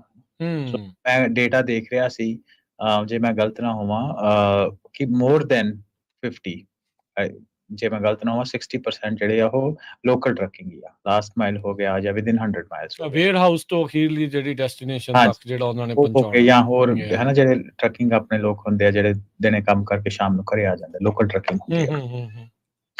ਸੋ ਰਾਜਕਰਨ ਇਹਨੂੰ ਆਪਾਂ ਥੋੜਾ ਜਿਹਾ ਡਿਵਾਈਡ ਕਰਦੇ ਹਾਂ ਨਾ, ਆਪਾਂ ਟਰੱਕਰਸ ਦੀ ਗੱਲ ਕਰਦੇ ਹਾਂ। ਟਰੱਕਰਸ ਦੇ ਵਿੱਚ ਇਹ ਦੇਖਿਆ ਕਿ ਜ਼ਿਆਦਾ ਜਦੋਂ ਅਸੀਂ ਟਰੱਕਰਸ ਦੀ ਗੱਲ ਕਰਦੇ ਹਾਂ, ਦੋਨੋਂ ਟਰੱਕ ਤੇ ਟੈਕਸੀ। ਸੋ ਸਭ ਤੋਂ ਪਹਿਲਾਂ ਆਪਾਂ ਟੈਕਸੀ ਨੂੰ ਲੈ ਲੈਂਦੇ ਹਾਂ। ਟੈਕਸੀ ਦੇ ਉੱਤੇ ਆਪਾਂ ਡੈਡੀਕੇਟਡ ਸ਼ੋਅ ਕੀਤਾ ਸੀ ਪਿਛਲੀ ਵਾਰੀ। ਸੋ ਡੈਡੀਕੇਟਡ ਸ਼ੋਅ ਇਨ ਡੀਟੇਲ ਅਸੀਂ ਗਏ ਸੀ ਕਿ ਜਿਹੜੀ ਰੋਬੋ ਟੈਕਸੀ ਆ ਰਹੀ ਆ, ਜਾਂ ਜਿਹਦਾ ਲਾਇਸੈਂਸ ਆਪਾਂ ਨੂੰ ਸੈਨ ਫਰਾਂਸਿਸਕੋ ਵਿੱਚ ਤੁਸੀਂ ਦੇਖ ਵੀ ਸਕਦੇ ਹੋ, ਡਰਾਈਵਰਲੈਸ ਮਿਲਦੇ ਆ, ਚੱਲ ਰਹੀਆਂ ਉਹ। ਸੋ ਜਿਹੜੇ ਅਰਬਨ ਸੈਂਟਰਸ ਦੇ ਵਿੱਚ ਅੱਜ ਆਪਣੇ ਲੋਕੀ ਊਬਰ ਡਰਾਈਵ ਕਰਦੇ ਜਾਂ ਲਿਫਟ ਡਰਾਈਵ ਕਰਦੇ ਆ ਜਾਂ ਹੋਰ ਟੈਕਸੀਜ਼ ਨੂੰ ਡਰਾਈਵ ਕਰਦੇ ਆ, ਸੋ ਉਹਨਾਂ ਦੀ ਜੌਬਾਂ ਉੱਤੇ ਇਮੀਡੀਏਟ ਖਤਰਾ ਪੈਦਾ ਹੁੰਦਾ। ਬਿਲਕੁਲ। ਸੋ ਦੇਖੋ, ਊਬਰ ਨੇ, ਟੈਕਨੋਲੋਜੀ ਦੀ ਕੰਪਨੀ ਨੇ, ਊਬਰ ਲਿਫਟ ਨੇ ਇੱਕ ਆਮ ਮੈਡਾਲੀਅਨ ਵਾਲਾ ਕੰਮ ਉਹ ਡੈਡ ਕੀਤਾ। ਹੁਣ ਤੁਹਾਨੂੰ ਸਾਰਿਆਂ ਨੂੰ ਊਬਰ ਲਿਫਟ ਤੇ ਲਾਇਆ, ਤੇ ਊਬਰ ਲਿਫਟ ਵਾਲੇ ਮਨੀ ਸਪੈਂਡ ਕਰ ਰਹੇ ਆ ਸਾਰੀਆਂ ਆਟੋਨੋਮਸ ਗੱਡੀਆਂ ਦੇ ਉੱਤੇ। ਡਰਾਈਵਰਲੈਸ ਜਿਹੜੀ ਹੈ ਇਨਵੈਸਟਮੈਂਟ ਜਿਹੜੀ ਉਹ ਚੱਲ ਰਹੀ ਆ। ਉਹਨਾਂ ਨੇ ਇੱਥੇ ਪ੍ਰੋਪੋਜੀਸ਼ਨ ਵੀ ਬਣਵਾ ਲਿਆ ਵੀ ਤੁਸੀਂ ਉਹਨਾਂ ਦੇ EMPLOYEE ਨਹੀਂ, ਰਾਈਟ, ਵੀ ਉਹ ਹਰ ਇੱਕ ਪਾਸੋਂ ਆਪਣੇ ਆਪ ਨੂੰ ਜਿਹੜਾ ਉਹ ਬਚਾਈ ਜਾ ਰਹੇ ਆ। ਤੇ ਇਵੈਂਚੁਅਲੀ ਹੋਣਾ ਕੀ ਆ, ਇਹ ਵੀ ਜੌਬਸ ਜਦੋਂ ਉਹਨਾਂ ਦੇ ਹੱਥ 'ਚ ਆ ਗਈਆਂ, ਉਹ ਟੈਕਨੋਲੋਜੀ ਦੇ ਆਧਾਰ ਤੇ ਸਾਰਾ ਕੁਝ ਜਿਹੜਾ ਉਹ ਹੋ ਗਿਆ, ਤੇ ਲੋਕਾਂ ਨੂੰ ਉਹਨਾਂ ਨੇ ਬਾਏ ਕਰ ਦੇਣੀ ਆ। ਨੈਚੁਰਲੀ ਰਾਜਕਰਨ, ਹੁਣ ਦੇਖੋ ਕਿ ਇੱਕ ਗੱਲ ਤੇ ਬਿਲਕੁਲ ਬੇਸਿਕ ਹੈ ਨਾ, ਵੀ ਬੰਦੇ ਦੀ ਲਿਮਿਟ ਹੁੰਦੀ ਹੈ ਕੰਮ ਕਰਨ ਦੀ। ਹਾਂਜੀ, ਬਿਲਕੁਲ। ਹੈ ਨਾ, ਵੀ ਤੁਸੀਂ 8 ਘੰਟੇ ਕਰ ਲਓਗੇ, 10 ਘੰਟੇ 15 ਘੰਟੇ ਬੜਾ ਜ਼ੋਰ ਲਾ ਕੇ ਨਾ, ਫਿਰ ਵੀ ਬੰਦੇ ਨੇ 9-10 ਘੰਟੇ ਸੌਣਾ। ਕਈ ਵਾਰ ਤਰਦੇ ਅੱਖ ਲੱਗ ਜਾਂਦੀ ਹੈ ਬੰਦੇ ਦੀ, ਕੁਛ ਏਦਾਂ ਦੀ ਸਮੱਸਿਆਵਾਂ ਆਉਂਦੀਆਂ। ਸੌਫਟਵੇਅਰ ਨੇ ਚੀਜ਼ਾਂ ਥੋੜੀ ਕਰਨੀਆਂ, ਉਹਨਾਂ ਦਾ ਡੇਟਾ ਪੁਆਇੰਟ ਭਾਵੇਂ 24 ਘੰਟੇ ਚਲਾਈ ਰੱਖੋ ਟੈਕਸੀ ਨੂੰ ਜੀ, ਹੈ ਨਾ। 24 ਘੰਟੇ ਤੋਂ ਕਹਿਣ ਦਾ ਮਤਲਬ ਹੈ, ਚਲੋ ਆਫ ਕੋਰਸ ਉਹਦਾ ਵੀ ਫਿਊਲਿੰਗ ਟਾਈਮ ਵਗੈਰਾ ਸਭ ਕੁਝ ਹੋਊਗਾ, ਪਰ ਮੋਟੇ ਤੌਰ ਦੇ ਉੱਤੇ ਜਿੰਨਾ ਮਰਜ਼ੀ ਤੁਸੀਂ ਉਹਨੂੰ ਚਲਾਈ ਜਾਓ। ਤੇ ਅੱਗੇ ਅਸੀਂ ਗੱਲ ਕਰਦੇ ਹਾਂ drivers the. Same thing for drivers, truck drivers ਵਾਸਤੇ। ਠੀਕ ਆ, ਟੈਕਸੀਜ਼ ਤੋਂ ਬਾਅਦ ਜਾਊਗਾ ਕਿਉਂਕਿ ਟਰੱਕ ਭਾਰੇ ਹੁੰਦੇ ਆ, ਸਸਪੈਂਸ਼ਨ ਦੀ ਮੈਨੇਜ ਕਰਨਾ ਬਹੁਤ ਔਖਾ। ਪਰ ਜਿੱਦਾਂ ਨੋਨ ਤੇ ਸਿਮਿਲਰ ਰੂਟਸ ਹੋ ਗਏ, ਵਿਦਿਨ ਸਿਟੀ ਹੋ ਗਏ, ਲਾਗੇ ਦੀ ਸਿਟੀਜ਼ ਹੋ ਗਏ, ਸ਼ਾਰਟ ਟਰੱਕਿੰਗ ਹੋ ਗਈਆਂ, ਸੋ ਉਹਦੀ ਵੈਰੀ ਪ੍ਰੈਡਿਕਟੇਬਲ, ਜਿੱਥੇ ਵੈਦਰ ਦਾ ਕੋਈ ਇਨਫਲੂਐਂਸ ਬੜਾ ਨਹੀਂ ਹੈਗਾ, ਹਨਾ। ਸੋ ਉਹ ਸਾਰੀਆਂ ਚੀਜ਼ਾਂ ਜਿਹੜੀਆਂ, ਜਾਂ ਲਾਸਟ ਉਹਦੇ ਵਿੱਚ ਅਸੀਂ ਨਾ ਇੱਕ ਗੱਲ ਹੋਰ ਬੜੀ ਇੰਪੋਰਟੈਂਟ ਕਰਦੇ ਹਾਂ, ਉਹ ਹੈਗੀ ਲਾਸਟ ਮਾਈਲ ਡਿਲੀਵਰੀ ਦੀ। ਹੁਣ ਰਾਜਕਰਨ ਆਪਣੇ ਕਈ ਲੋਕੀ ਹੈਗੇ ਆ ਐਮਾਜ਼ੋਨ ਦੇ ਲਈ ਕੰਮ ਕਰਦੇ। ਐਮਾਜ਼ੋਨ ਨੂੰ ਬਹੁਤ ਡਰਾਈਵਰਸ ਉਹਨਾਂ ਨੂੰ ਚਾਹੀਦੇ ਹੁੰਦੇ ਆ, ਜਦੋਂ ਖਾਸ ਤੌਰ ਦੇ ਉੱਤੇ ਹੁਣ ਉਹਨਾਂ ਦਾ ਸੀਜ਼ਨ ਸ਼ੁਰੂ ਹੋ ਗਿਆ, ਹੌਲੀਡੇ ਸੀਜ਼ਨ। ਤੇ ਉਹਦੇ ਵਿੱਚ ਜਿਹੜਾ ਅਗਲੀ ਜਿਹੜੀ ਟੈਕਨੋਲੋਜੀ ਆ ਚੱਲ ਰਹੀ ਆ, ਉਹ ਹੈਗੀ ਆ ਡਰੋਨ ਡਿਲੀਵਰੀ ਦੀ। ਉਹ ਵੀ ਤੇ ਨਾਲ ਜਿਹੜੇ ਸੈਲਫ ਡਰਾਈਵਿੰਗ ਟਰੱਕਸ ਜਿਹੜੇ ਆ। ਹਾਂਜੀ, ਸੈਲਫ ਡਰਾਈਵਿੰਗ ਟਰੱਕ ਤੇ ਡਰੋਨ ਡਿਲੀਵਰੀਜ਼ ਦੇ ਵਿੱਚ ਟਰੱਕ ਦੀ ਵੀ ਆਪਾਂ ਲੋੜ ਨਹੀਂ ਨਾ। ਜੇ ਐਮਾਜ਼ੋਨ ਦੇ ਪੈਕੇजेस ਤੁਸੀਂ ਦੇਖੋ, ਤੇ ਉਹਨਾਂ ਵਿੱਚ ਮੈਜੋਰਿਟੀ ਪੈਕੇजेस ਇਹੋ ਜਿਹੇ ਹੁੰਦੇ ਆ ਜਿਨ੍ਹਾਂ ਦੀ ਜਿਹੜੀ ਛੋਟੇ ਪੈਕੇਜ ਹੁੰਦੇ ਆ, ਜਿਨ੍ਹਾਂ ਦੀ ਤੁਸੀਂ ਤੇ 1 ਕਿਲੋਗ੍ਰਾਮ ਤੋਂ ਘੱਟ ਲੈ ਲਓ। ਸੋ ਰਾਜਕਰਨ, ਉਹਦਾ ਇਹ ਹੈ ਕਿ ਜਿਹੜੇ ਡਰੋਨਸ ਹੁੰਦੇ ਆ ਅੱਜ ਕੱਲ੍ਹ, ਜਿੱਦਾਂ ਦੀ ਟੈਕਨੋਲੋਜੀ ਆ, ਰੀਚਾਰਜੇਬਲ ਡਰੋਨਸ ਆ, ਫਿਊਲ ਕੋਈ ਨਹੀਂ ਆ, ਹੈ ਨਾ। ਤੇ ਤੁਸੀਂ ਅਗੇਨ ਇਹ ਸਾਰੀ ਚੀਜ਼ਾਂ YouTube ਦੇ ਉੱਤੇ ਸਰਚ ਕਰ ਸਕਦੇ ਹੋ ਕਿ ਜਿਹੜੇ ਬੈਕਯਾਰਡ ਡਿਲੀਵਰੀ ਐਮਾਜ਼ੋਨ ਉਹਦੇ ਉੱਤੇ ਬੜੇ ਜੰਗੀ ਪੱਧਰ ਦੇ ਉੱਤੇ ਕੰਮ ਕਰਦਾ ਪਿਆ। ਠੀਕ ਆ, ਸੋ ਉਹ ਜਿਹੜੀ ਛੋਟੇ ਪੈਕੇजेस ਦੀ ਜਿਹੜੀ ਡਿਲੀਵਰੀ ਆ, ਉਹ ਵੀ ਡਰੋਨ ਹੋ ਜਾਣੀ ਆ। It's just matter of time. California ਦੀ ਇੱਕ ਸੈਂਟਰਲ ਵੈਲੀ ਦੀ ਸਿਟੀ ਆ, ਗੋ ਲੁੱਕ ਇਟ ਅਪ, ਉਹਦੇ ਵਿੱਚ ਉਹਨਾਂ ਨੇ ਆਲਰੇਡੀ ਪਰਮਿਟ ਲੈ ਲਿਆ ਫॉर द ਟ੍ਰਾਇਲ ਬੇਸਿਸ। ਦੇਖੋ, ਹੁਣ ਡਰੋਨਾਂ ਦੇ ਨਾਲ ਤੁਹਾਡੇ ਘਰਾਂ ਦੇ ਵਿੱਚ ਜਿਹੜਾ ਸਾਬਣ ਆਇਆ ਕਰੂਗਾ, ਬ੍ਰਸ਼ ਆਇਆ ਕਰੂਗਾ, ਜੋ ਵੀ ਤੁਸੀਂ ਮੰਗਾਉਣਾ, ਬੇਸਿਕਲੀ ਮੰਗਾਉਣਾ ਹੈ। ਠੀਕ ਆ, ਉਹਦੇ ਵਿੱਚ ਉਹਨਾਂ ਨੂੰ ਦੇਖੋ ਬੈਨੀਫਿਟ ਕੀ ਆ, ਉਹ ਕਮਿਟ ਕਰਦੇ ਆ ਕਿ ਇਵੈਂਚੁਅਲੀ ਇਸ ਆਈਡੀਆ ਦੇ ਵਿੱਚ ਅਸੀਂ 30 ਮਿੰਟਸ ਦੇ ਵਿੱਚ ਤੁਹਾਡੇ ਘਰੇ ਡਿਲੀਵਰੀ ਕਰ ਦਾਂਗੇ। there is another reason why ਜਿਹੜੇ ਐਮਾਜ਼ੋਨ ਦੇ ਵੇਅਰ ਹਾਊਸ ਹਰ ਸ਼ਹਿਰ ਦੇ ਵਿੱਚ ਆ ਰਹੇ ਹਨਾ, ਛੋਟੇ ਵੱਡੇ। ਸੋ ਕਹਿਣ ਦਾ ਮਤਲਬ ਇਹ ਹੈ ਕਿ ਜਿਹੜੀ ਲਾਸਟ ਮਾਈਲ ਦੀ ਡਿਲੀਵਰੀ ਹੈ, ਸਭ ਤੋਂ ਕਾਸਟਲੀ ਹੁੰਦੀ ਹੈ ਐਮਾਜ਼ੋਨ ਦੇ ਬਿਜ਼ਨਸ ਮਾਡਲ ਦੇ ਵਿੱਚ। ਐਮਾਜ਼ੋਨ ਦੀ ਗੱਲ ਕਰਦੇ, ਵਾਲਮਾਰਟ ਲੈ ਲਓ ਜਾਂ ਹੋਰ ਕੋਈ ਐਨੀਬਡੀ ਤੁਸੀਂ ਲਾ ਲਓ, ਕਿਸੇ ਦੇ ਨਾ ਰੀਟੇਲਰ ਤੁਹਾਡੇ ਟਾਰਗੇਟ ਹੋ ਗਿਆ। ਸੋ ਉਹ ਜਿਹੜੀ ਲਾਸਟ ਮਾਈਲ ਡਿਲੀਵਰੀ ਦਾ ਖਰਚਾ ਬਚਾਉਣ ਦੇ ਲਈ ਇਹ ਸਾਰੇ ਜਿਹੜੇ ਜੰਗੀ ਪੱਧਰ ਦੇ ਉੱਤੇ ਡਰੋਨ ਡਿਲੀਵਰੀ ਦੇ ਉੱਪਰ ਲੱਗੇ ਹੋਏ। ਸੋ ਉਹਦੇ ਨਾਲ ਇਹ ਦੇਖੋ ਕਿ ਅਸੀਂ ਟੈਕਸੀ ਕਵਰ ਕੀਤੀ, ਅਸੀਂ ਲਾਸਟ ਮਾਈਲ ਡਿਲੀਵਰੀ ਦੀ ਗੱਲ ਕੀਤੀ, ਜਿਹੜੀ ਕਿ ਇੱਕ ਸਿਗਨੀਫੀਕੈਂਟ ਪੋਰਸ਼ਨ ਆ, ਤੇ ਅਸੀਂ ਟਰੱਕ ਡਰਾਈਵਰਸ ਦੀ, ਲੋਕਲ ਟਰੱਕ ਡਰਾਈਵਰਸ ਦੀ ਗੱਲ ਕੀਤੀ। ਇਹ ਤਿੰਨਾਂ ਜੋਬਾਂ ਦੇ ਜਸਟ ਮੈਟਰ ਆਫ ਟਾਈਮ, ਅਗਲੇ ਦਹਾਕੇ ਦੇ ਵਿੱਚ 50-70 ਸਾਲਾਂ ਦੇ ਵਿੱਚ ਤੁਸੀਂ ਇਹਨੂੰ ਆਮ ਫਰਕ ਇਹਦਾ ਦੇਖਣਾ ਸ਼ੁਰੂ ਕਰ ਦੋਗੇ। ਲੋਡਾਈ ਤੋਂ ਤਕਰੀਬਨ 15-20 ਮੀਲ ਦੂਰ ਆ ਲੌਕਫੋਰਡ ਕਰਕੇ ਲੌਕਫੋਰਡ ਸ਼ਹਿਰ ਆ, ਉਹ ਲੋਡਾਈ ਤੋਂ ਈਸਟ ਵਾਲੇ ਪਾਸੇ ਨੂੰ ਜਿਹੜਾ ਉਹ ਪੈਂਦਾ, ਸਟਾਕਟਨ ਤੋਂ ਈਸਟ ਵਾਲੇ ਪਾਸੇ, ਉਹ FAA ਦੇ ਨਾਲ ਗੱਲਬਾਤ ਕਰ ਰਹੇ ਆ, ਪਰਮਿਟ ਉਹਨਾਂ ਨੂੰ ਮਿਲ ਰਹੇ ਆ। ਸੋ ਉੱਥੇ ਦੇ ਜਿਹੜੇ ਅਸੈਂਬਲੀ ਮੈਂਬਰ ਹੈਥ ਫਲੋਰਾ ਕਹਿ ਰਹੇ ਸੀ ਵੀ ਤੁਹਾਨੂੰ ਹੁਣ ਲੀਡਿੰਗ ਡਿਲੀਵਰੀ ਇਨੋਵੇਸ਼ਨ ਦਾ ਐਕਸੈਸ ਆ ਉੱਥੋਂ ਦੇ ਰੈਜ਼ੀਡੈਂਟਸ ਨੂੰ ਆ ਰਿਹਾ ਆ। ਨੋ ਡਾਊਟ ਇਹ ਸੁਣਨ ਨੂੰ ਬਹੁਤ ਚੰਗਾ ਲੱਗਦਾ ਆ, ਇਹ ਵਧੀਆ ਚੀਜ਼ ਵੀ ਹੈ। ਚਲੋ ਟੈਕਨੋਲੋਜੀ ਅੱਗੇ ਵੱਧ ਰਹੀ ਆ, there is no doubt about it, ਇਹਨੇ ਵਧਣਾ ਹੀ ਵਧਣਾ ਹੈ, ਚੱਲਦਾ ਹੀ ਰਹਿਣਾ ਆ। ਪਰ ਇਹਦੇ ਨਾਲ ਇਹਦਾ ਦੂਸਰਾ ਪੱਖ, ਸਿੱਕੇ ਦਾ ਦੂਜਾ ਪਹਿਲੂ ਇਹ ਆ ਵੀ ਜੌਬਸ ਬੰਦ ਹੋਣਗੀਆਂ ਉੱਥੇ, ਜੌਬਸ ਜਿਹੜੀਆਂ ਆ ਕਈ ਆ ਉਹ ਚਲੇ ਜਾਣੀਆਂ ਆ। ਸੋ ਐਮਾਜ਼ੋਨ ਦਾ ਪ੍ਰਾਈਮ ਏਅਰ ਜਿਹੜੀ ਆ ਉਹ ਆਪਣੀ ਡਰੋਨ ਡਿਲੀਵਰੀ ਦੀ ਤਿਆਰੀ ਤਾਂ ਕਰ ਰਹੀ ਆ, ਪਰ ਕਈ ਲੋਕਾਂ ਦੀ ਜਿਹੜਾ ਰੋਜੀ ਰੋਟੀ ਆ ਉਹਨਾਂ ਲਈ ਢਿੱਡ ਦੇ ਉੱਤੇ ਲੱਤ ਵੀ ਜਿਹੜੀ ਵੱਜਣੀ ਆ। ਬਟ ਇਟਸ ਨਥਿੰਗ ਨਿਊ, ਇਹ ਜੇ ਆਪਾਂ ਕਹੀਏ ਨਾ ਵੀ ਦਿਸ ਇਜ਼ ਨਥਿੰਗ ਨਿਊ, ਇਹ ਕੰਮ ਟੈਕਨੋਲੋਜੀ ਦੇ ਨਾਲ ਜਿਹੜਾ ਉਹ ਆਉਣਾ ਹੀ ਆਉਣਾ ਆ। ਜੇ ਆਪਾਂ ਇਹ ਸੋਚਦੇ ਰਹੀਏ ਵੀ ਇਹ ਕਦੀ ਚੀਜ਼ ਬਦਲਣੀ ਨਹੀਂ, ਫਿਰ ਆਪਾਂ ਭੁਲੇਖੇ ਦੇ ਵਿੱਚ ਜਿਹੜੇ ਉਹ ਜੀ ਰਹੇ ਹੋਵਾਂਗੇ। ਸੋ ਤਾਂ ਹੀ ਉਹ ਪ੍ਰੋਗਰਾਮ ਦੇ ਆਪਾਂ ਪਿਛਲੇ ਹਿੱਸੇ ਦੇ ਵਿੱਚ ਇਹੀ ਗੱਲ ਕਰਨੀ ਹੈ ਵੀ ਆਪਾਂ ਕੀ ਕਰ ਸਕਦੇ ਹਾਂ ਇਹਨਾਂ ਸਾਰੀਆਂ ਚੀਜ਼ਾਂ ਨੂੰ ਹੈਂਡਲ ਕਰਨ ਦੇ ਲਈ। ਸੋ ਇਹਦੇ ਵਿੱਚ ਹੀ ਜਿਹੜਾ ਗੱਲਬਾਤ ਮੈਂ ਐਡ ਕਰਦਾ ਜਾਵਾਂ, ਜਿਹੜੇ ਐਗ ਵਰਕਰ ਆ ਨਾ, ਐਗਰੀਕਲਚਰ ਦੇ ਵਿੱਚ ਕੰਮ ਕਰਨ ਵਾਲੇ ਆ, ਉਹਦੇ ਵਿੱਚ ਵੀ ਡਰੋਨਸ ਦਾ ਕਾਫੀ ਹੱਦ ਤੱਕ ਜਿਹੜਾ ਉਹ ਆਉਣਾ ਤਕਰੀਬਨ ਤੈਅ ਆ, ਆਲਰੇਡੀ ਚੱਲ ਰਹੇ ਆ।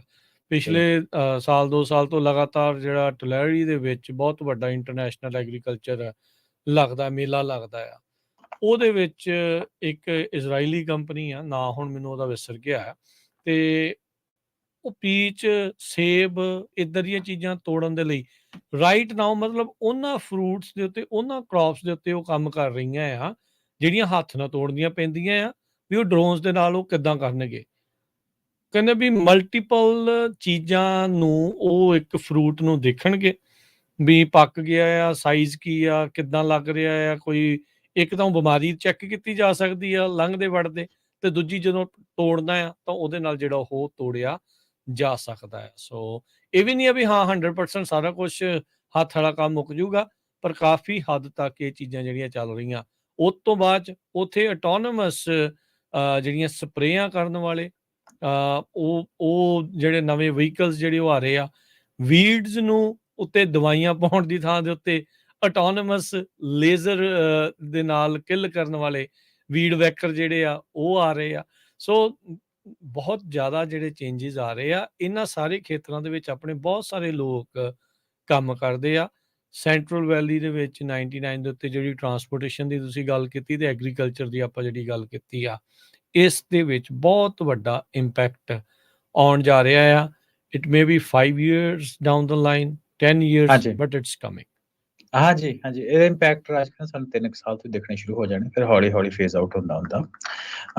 ਸੋ ਮੈਂ ਇਹਦੇ ਵਿੱਚ ਟਰਾਂਸਪੋਰਟੇਸ਼ਨ ਦੀ ਇੱਕ ਆਸਪੈਕਟ ਮੈਂ ਹੋਰ ਕਵਰ ਕਰਨਾ, ਲਾਸਟ ਆਸਪੈਕਟ ਟਰਾਂਸਪੋਰਟ ਦਾ ਸਾਡੇ ਸ਼ੋਅ ਦਾ, ਉੱਦਾਂ ਤਾਂ ਕਾਫੀ ਟੌਪਿਕ ਹੋਰ ਵੀ ਹੈਗੇ ਆ, ਪਰ ਟਰਾਂਸਪੋਰਟੇਸ਼ਨ ਦੇ ਅਸੀਂ ਅਗਲੀ ਗੱਲ ਕਰਦੇ ਹਾਂ ਕਿ ਜਿਹੜੇ ਟਰੱਕ ਰਿਪੇਅਰ ਸ਼ਾਪਸ ਹੁੰਦੀਆਂ ਹਨ। ਹੁਣ ਮੈਂ ਇਹਦਾ ਡੇਟਾ ਦੇਖਦਾ ਸੀ ਕਿ ਜੇ ਤੁਸੀਂ ਗੱਲ ਕਰੋ ਟੌਪ 10 ਮੋਸਟ ਕਾਮਨ ਟਰੱਕ ਬ੍ਰੇਕਡਾਊਨਸ ਕਿਹੜੇ ਹੁੰਦੇ ਆ। ਪ੍ਰਾਇਮਰੀ ਤੁਹਾਡੇ ਟਾਇਰ ਖਰਾਬ ਹੋ ਜਾਂਦੇ, ਟਾਇਰ ਬਲੋ ਆਊਟਸ, ਹੈ ਨਾ। ਫਿਰ ਬ੍ਰੇਕਸ ਦੀ ਸਮੱਸਿਆ ਆਉਂਦੀ ਆ, oil leak, electrical issue, over heating, engine problem, clutch ਟੁੱਟ ਜਾਂਦੇ ਆ, ਸਸਪੈਂਸ਼ਨ ਦੀ ਪ੍ਰੋਬਲਮ, ਐਗਜ਼ੌਸਟ ਸਿਸਟਮ ਤੇ ਬੈਟਰੀ। ਇਹ ਟੌਪ 10 ਆ। ਸੋ ਰਾਜਗਨ ਇਹਦੇ ਵਿੱਚ ਇਹ ਦੇਖੋ, ਜਦੋਂ ਆਪਾਂ ਟਰੱਕ ਇਲੈਕਟ੍ਰਿਕ ਲੈ ਜਾਂਦੇ ਆ ਤੇ ਇਹਨਾਂ ਵਿੱਚੋਂ ਕਿੰਨੀਆਂ ਚੀਜ਼ਾਂ ਜਿਹੜੀਆਂ ਉਹ ਆਲਰੇਡੀ ਐਲੀਮੀਨੇਟ ਹੋ ਜਾਂਦੀਆਂ, ਨਾ। ਸੋ ਇਹ ਜਿਹੜੀਆਂ ਸਾਰੀਆਂ ਸਮੱਸਿਆ, ਟਰਾਂਸਮਿਸ਼ਨ ਦੀ ਹੋ ਗਈ, ਤੁਹਾਡੀ ਓਵਰ ਹੀਟਿੰਗ ਦੀ ਸਮੱਸਿਆ ਹੋ ਗਈ, ਹੈ ਨਾ, ਤੁਹਾਡੇ ਆਇਲ ਲੀਕਸ ਦੀ ਸਮੱਸਿਆ ਹੋ ਗਈ, ਇਹ ਸਾਰੀਆਂ ਚੀਜ਼ਾਂ ਤੇ ਜਾਂਦੀਆਂ ਹੀ ਆ ਨਾ। ਸੋ ਕਹਿਣ ਦਾ ਮਤਲਬ ਇਹ ਆ ਕਿ ਠੀਕ ਆ, ਜਿਹੜੀ ਟਾਇਰਸ ਦੀ ਸਮੱਸਿਆ ਵਾ ਉਹ ਰਹੂਗੀ, ਹੈ ਨਾ।